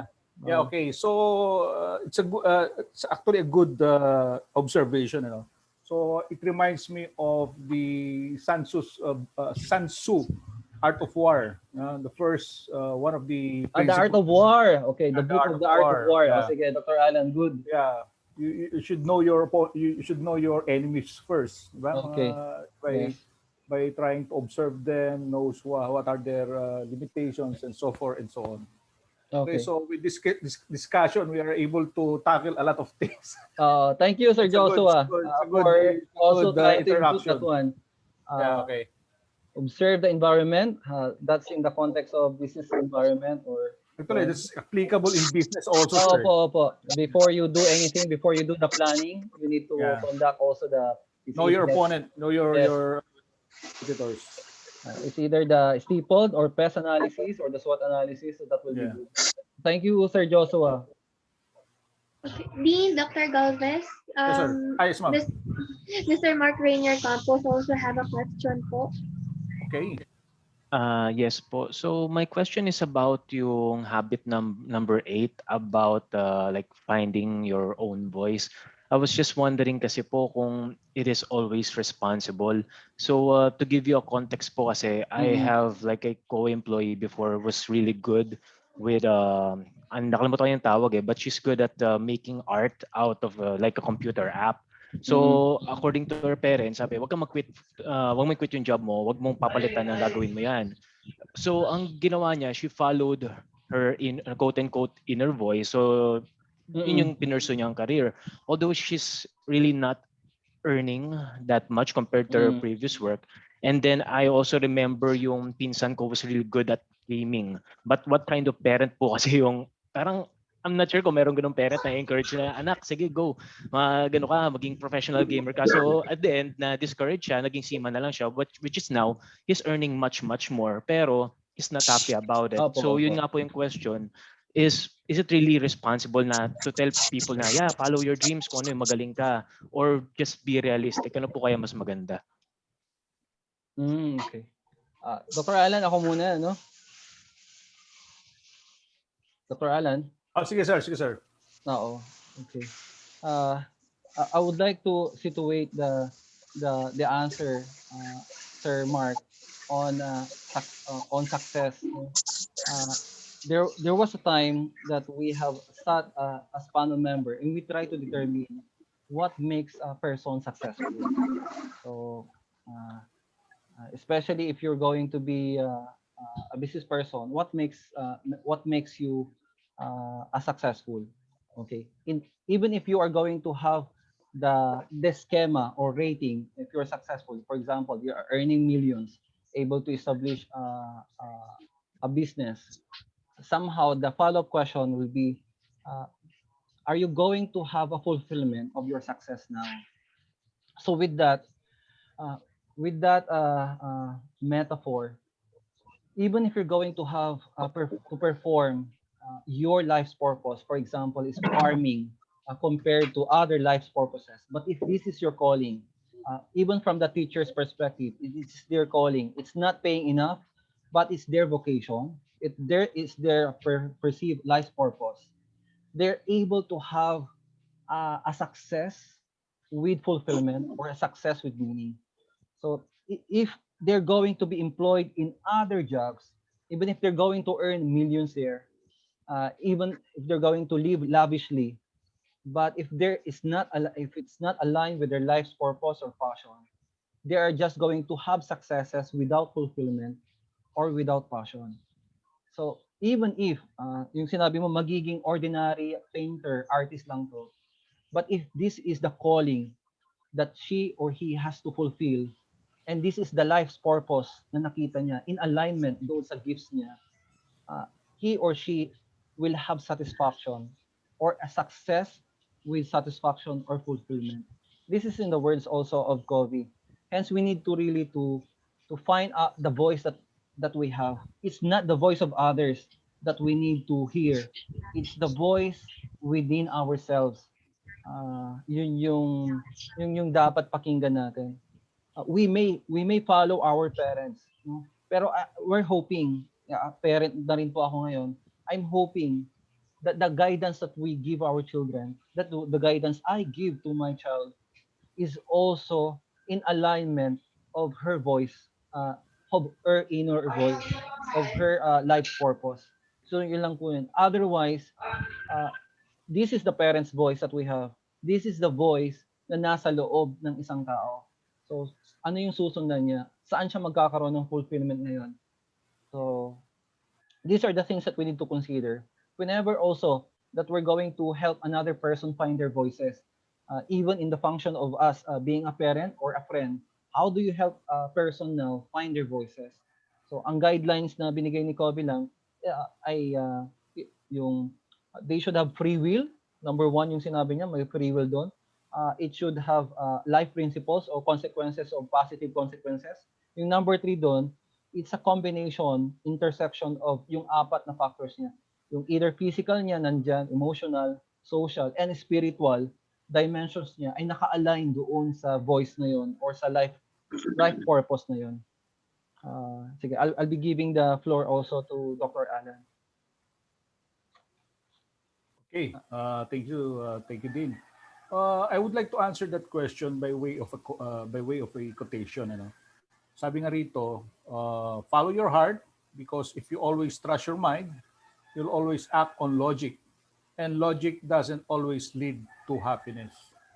I just like to share with that quotation. I can also relate to that question. Some friends are asking me if I don't miss my life in the industry because they always tells me it's a high paying job, you're earning more than what you are earning right now. I agree with that. If we base it on monetary matters, my job then is it's a high paying job. But what I'm doing right now, being part of the academy, is more satisfying. I'm more happy. I'm happier what I'm doing right now. And you cannot hindi mo pwedeng you cannot Cannot put a price. bargain. Yeah, you cannot bargain with what I'm experiencing right now. The money that I'm receiving before cannot justify the happiness that I'm experiencing right now. So always follow what is in your heart. Para tayo, para tayo, para tayong mga love guru rito, sir. Thank you po. Thank you, Mark, Yeah, po. That's for that question. Oo. Dean, Dr. Galvez, Mr. RJ Opido also have a question po. Okay. Hello, good afternoon. Ricardo Pido here speaking, Dean and Dr. Galvez. Yes. I'd like to raise one academic question, and maybe everyone could be interested, or maybe some or not. This is, let's say, in an academic perspective, considering your extensive experience in research and seeing on the prima facie or the face value of this 7 and the 8 effective habits, it looks like everything is positive. Do you have plan, or do you see any, or have you seen any research that we can say that this 7 up to, or 1 to 8 effective habits are really effective? Because even now in research we really have to consider the empirical evidence for to prove something really exists. So my question is, do you see, or do you have any experience, or have you read any research that has, containing this, or containing these habits? Or do you plan in the future? Okay. Sir, can I go first? Sige Sure, po, sir. Dr. Allan, please Okay, do. sige. Again, I can use my earlier presentation, based on the habit of think win-win. Okay, so the principle of think win-win, as what I've shown to you in my presentation, it's a collaboration between a foreign company and a local company, and it gives us a good result, meaning the standing of that product remains high even up to date because there is a good collaboration or good synergy of the strengths of both companies. So I think based on the principle of think win-win, I saw it first I experienced it while I was part of the industry. Mr. Rapido. Okay? That's for Thank me. you, Dr. Galvez. Okay, Satisfied. yeah, okay, sige. Opo. Thank you very much, RJ. Thank you, Dr. Allan. Thank you for the question, Sir Opido. I'll give you an interesting trivia when it comes to the first book, The 7 Habits. This is actually a dissertation of Stephen Covey. The 7 Habits is actually a dissertation. Wow. And with this dissertation, he wrote a book. And with this book, he provided trainings and changed millions of lives. If you're going to go back, so in the context of publication, yung bilang lang, no, if you're going to have concrete numbers. So there are around 25 million, no, copies sold already. I did not buy the book, but I have read the e-copy version of the book. So I'm also a reader. It did not take into account other readers of the soft copy or PDF or ebook versions of the book. So marami pa na pong nakapagbasa ng Seven Habits. At the same time, other than the readers, the Seven Habits have also been converted into a training program. I understand Mm. popular to sa European and US countries. It also arrived here in the Philippines. Meron po siyang branch po dito na parang Covey Philippines. They're also providing the Seven Habits as a training. So, Mm. given this data, they have this data from Gallup also, that the Seven Habits has an impact on the cultivation of good habits for employees and other non-employees for personal life as well. If you're going to take note, nag-branch out na rin to eh. Nag-offshoot na rin yung Seven Habits. Meron na siyang Seven Habits for Highly Effective Families, Seven Habits for Highly Effective Teens. So marami na po siyang offshoot. And with this offshoot, tinutuloy pa ng kanyang children or anak niya. I understand merong 4 disciplines of execution given by the child of Covey. So meron tinutuloy. And this book became an impetus stimulus for others growth, for others self-development, and for other researchers. Because if you're going to take note also, even Covey realizes na yung 7 habits niya is not enough to become an effective person.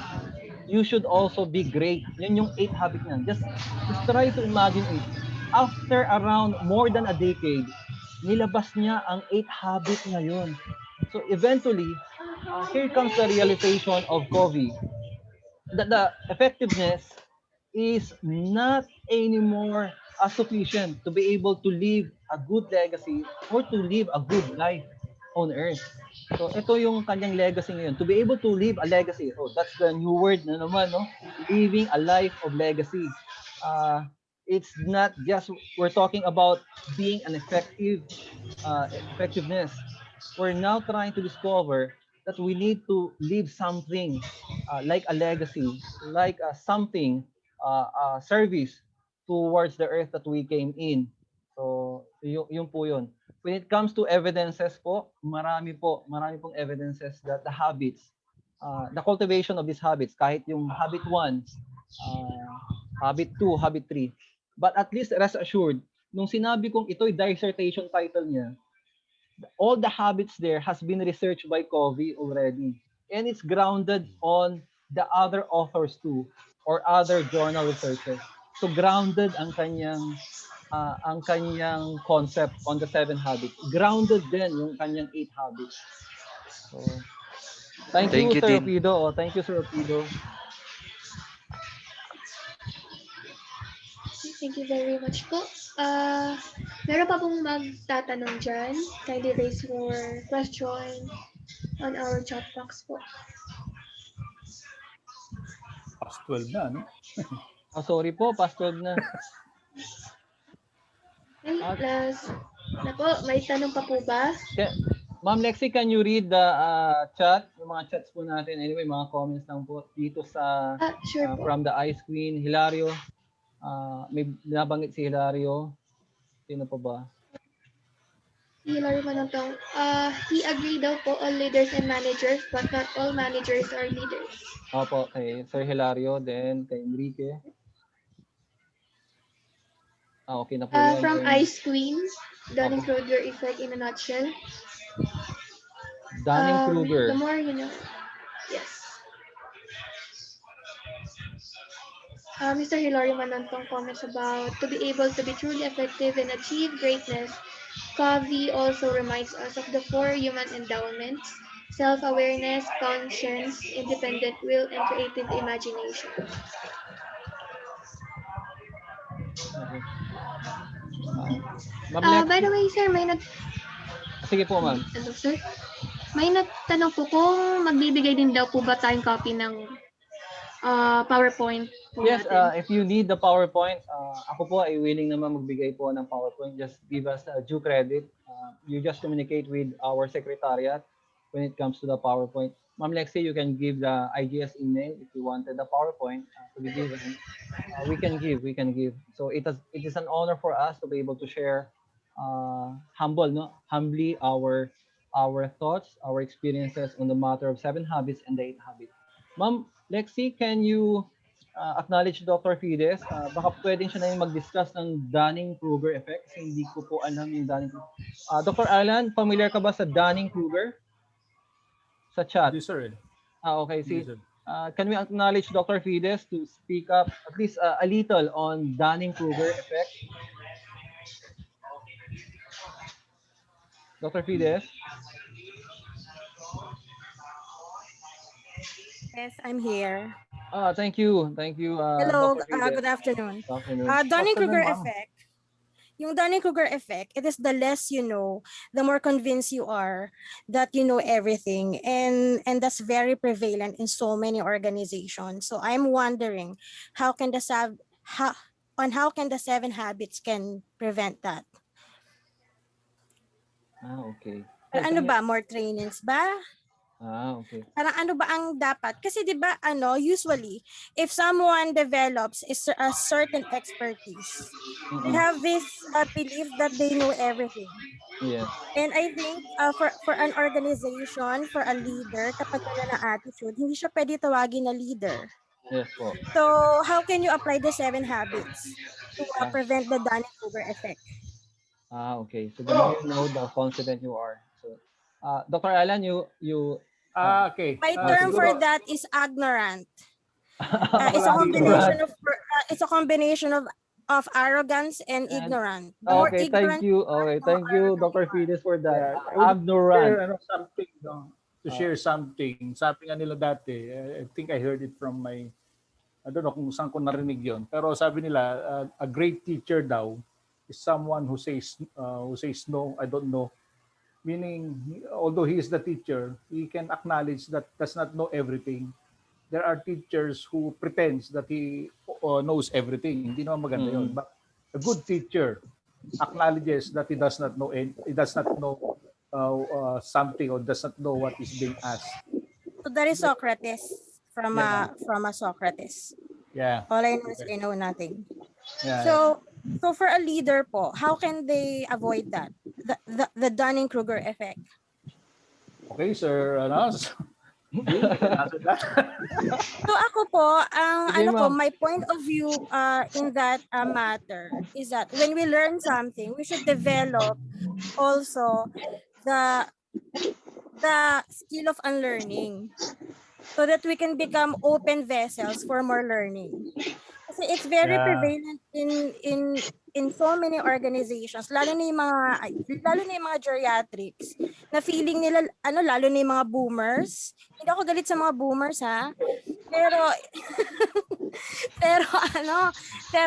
siya, sobrang prevalent niya even among the students.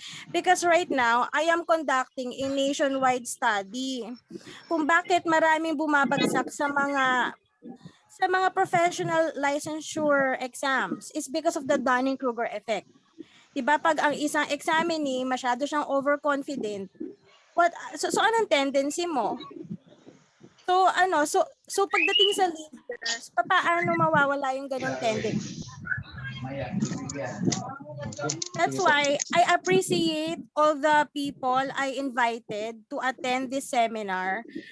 Kasi I would like to acknowledge Dr. Peng de la Rama. Thank you, ma'am, for joining us. Of Tarlac State University. Thank you po, ma'am. And sobrang hanga-hang ako kay Dr. Peng kasi siya, Doctor of Law, ang dami niya ng achievements, pero gusto pa rin niyang matuto. Yeah, very and humble I think pa rin. every leader should emulate from that. Siguro magtanong kayo kay Dr. Peng de la Rama how to prevent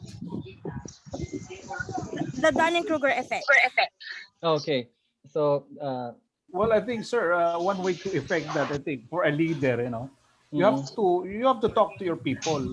You ask for their opinion. Although you are a leader, does not necessarily mean that you have all the answers to problems. Sometimes initiatives coming from your people are better than your suggestions or your your suggestions to a problem. So meaning to effect that ano ba yan? Kruger Yeah, yeah Kruger. Dunning-Kruger. Kruger There, effect. Yeah, okay, so there should Dr. again. Galvez, I Yeah, think your point of view resonates that of the owner of Apple, si Steve. yeah. Actually, even Yeah, si Steve, they hire actually in people, our they hire smart yeah. people so that they will tell them what to do. Because it is pointless to tell smart people what to do. Yeah, So, yun actually, po, even in my place of work before in the industry, we actually it's participative management, meaning you're a leader, you don't have a monopoly of idea. Okay, true. if you have that mindset, you're not an effective leader, and it's not good for the organization. You should practice participative management or a democratic way of handling the organization by listening to your people. Perhaps we can address that problem on Kruger if we just involve our people in the decision making process. Okay. Thank you so much. Yep. Thank you, Dr. Fidel. Mhm. So, Dunning-Kruger effect, if I may add, this normally applies to not the boomers, but basically people who've been to corporate world in the 2000, I guess 2007 and above. Mm, If you base it on statistics, Apo. I guess one factor is technology. Most of the knowledge-based materials are po. now being May spoken we to know next who's speaking po? right? Si Unlike It's Carlo, you're Mr. speaking, or Joshua? Mr. Joshua po. Joshua, Joshua. Okay. Thank you, yeah, Sir Joshua. I'm basing this based on my own experience as well, right? Because May May this year, we used to have our own company for outsourcing last year, but we keep on being hit by attrition mainly because people are not satisfied with the work, right? Mm, If you look back on the statistics from when we started on outsourcing in 2000, people would die to work in outsourcing. So maybe variables such as a lot of options. It's easier to get to another job from one building to another, I guess.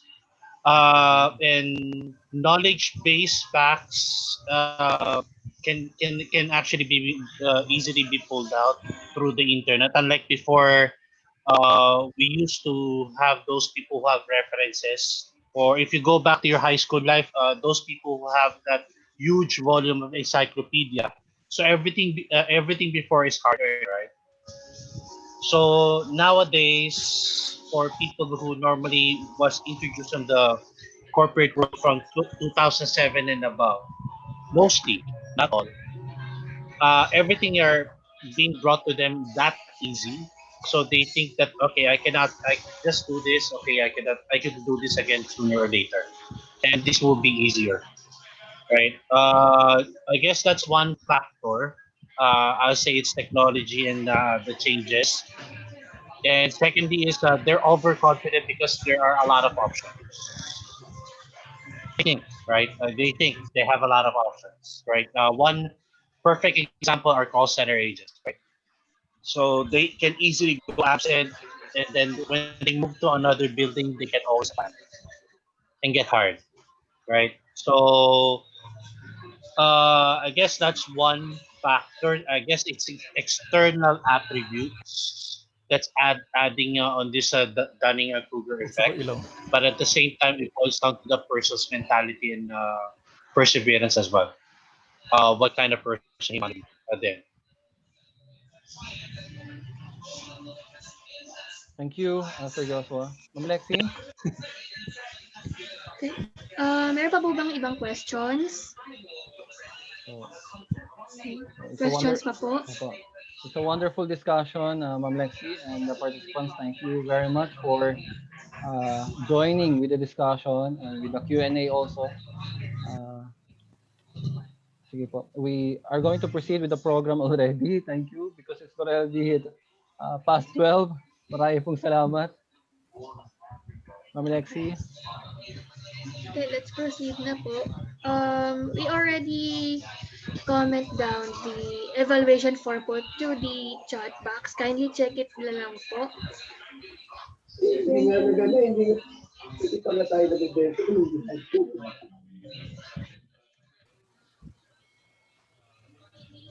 Awarding of certificates. This is to award to our speakers for today, Dr. Allan Galvez and Dr. Adrian Lawrence Carvajal. Thank you very much, sir, for this wonderful discussions. Here's Thank you the very much. evaluation link po. It's already included on the chat box po. Kindly check it out po. Thank you po. So closing prayer. Heavenly Father, as we come to the end of our time together, we thank you for what has been accomplished here today at this webinar. May the matters discussed serve as a catalyst to move us forward and cause us to advance and see growth in all areas of our lives. May we leave here recognizing you are the God of all wisdom and you are willing to lead us forward. This we pray in the name of the Lord Jesus. Amen. Heavenly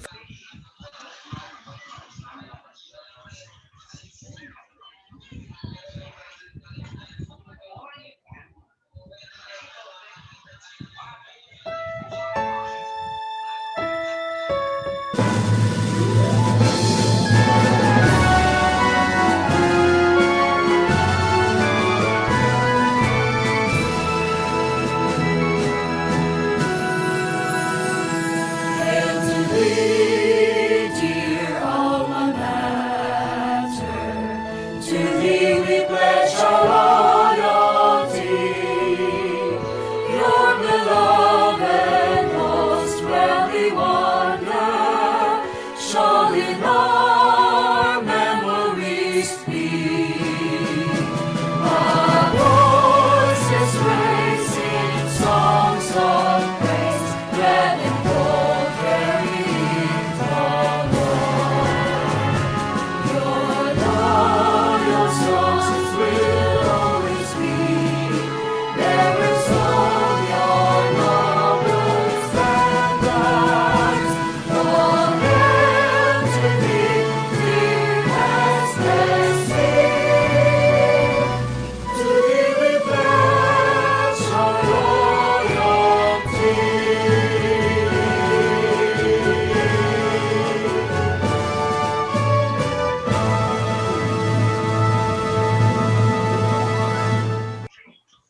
Ma'am Lexi, facilitate the group picture. Baka makalimutan natin, sorry. Okay po, kindly open your cameras po. Stop sharing ka, ma'am. Stop sharing ka. Ma'am Lexi, stop sharing. Okay, sige po. Thank you. Nandito si ma'am. Doc Ryan. Doc Ryan Villegas is here. Thank you for joining us. Thank you po. Oo. Yung mga estudyante po namin. Ma'am Shirley Salmorin, I think one of the employees also. Carlo, mga hindi ko ma-mention. Sige po, ma'am. Okay. Kindly open your cameras po for picture taking. Sige po. Ikaw na po magpipicture, ma'am, no? Sige po. Yes po. Sige, thank you. 1, 2, 3.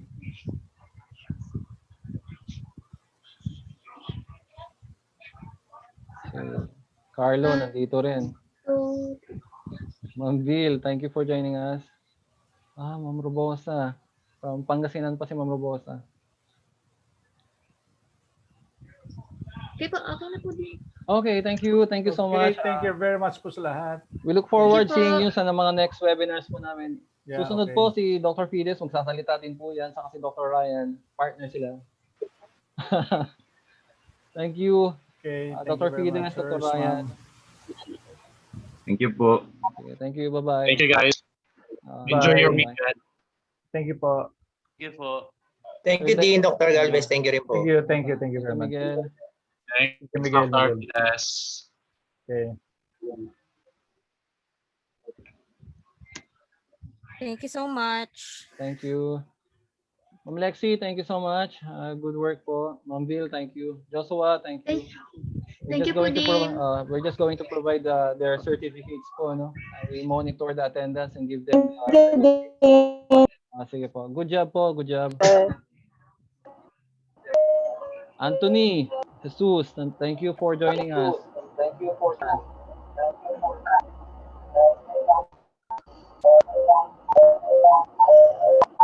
Maganda ba yung tsura sa camera? Lagyan mo na ano.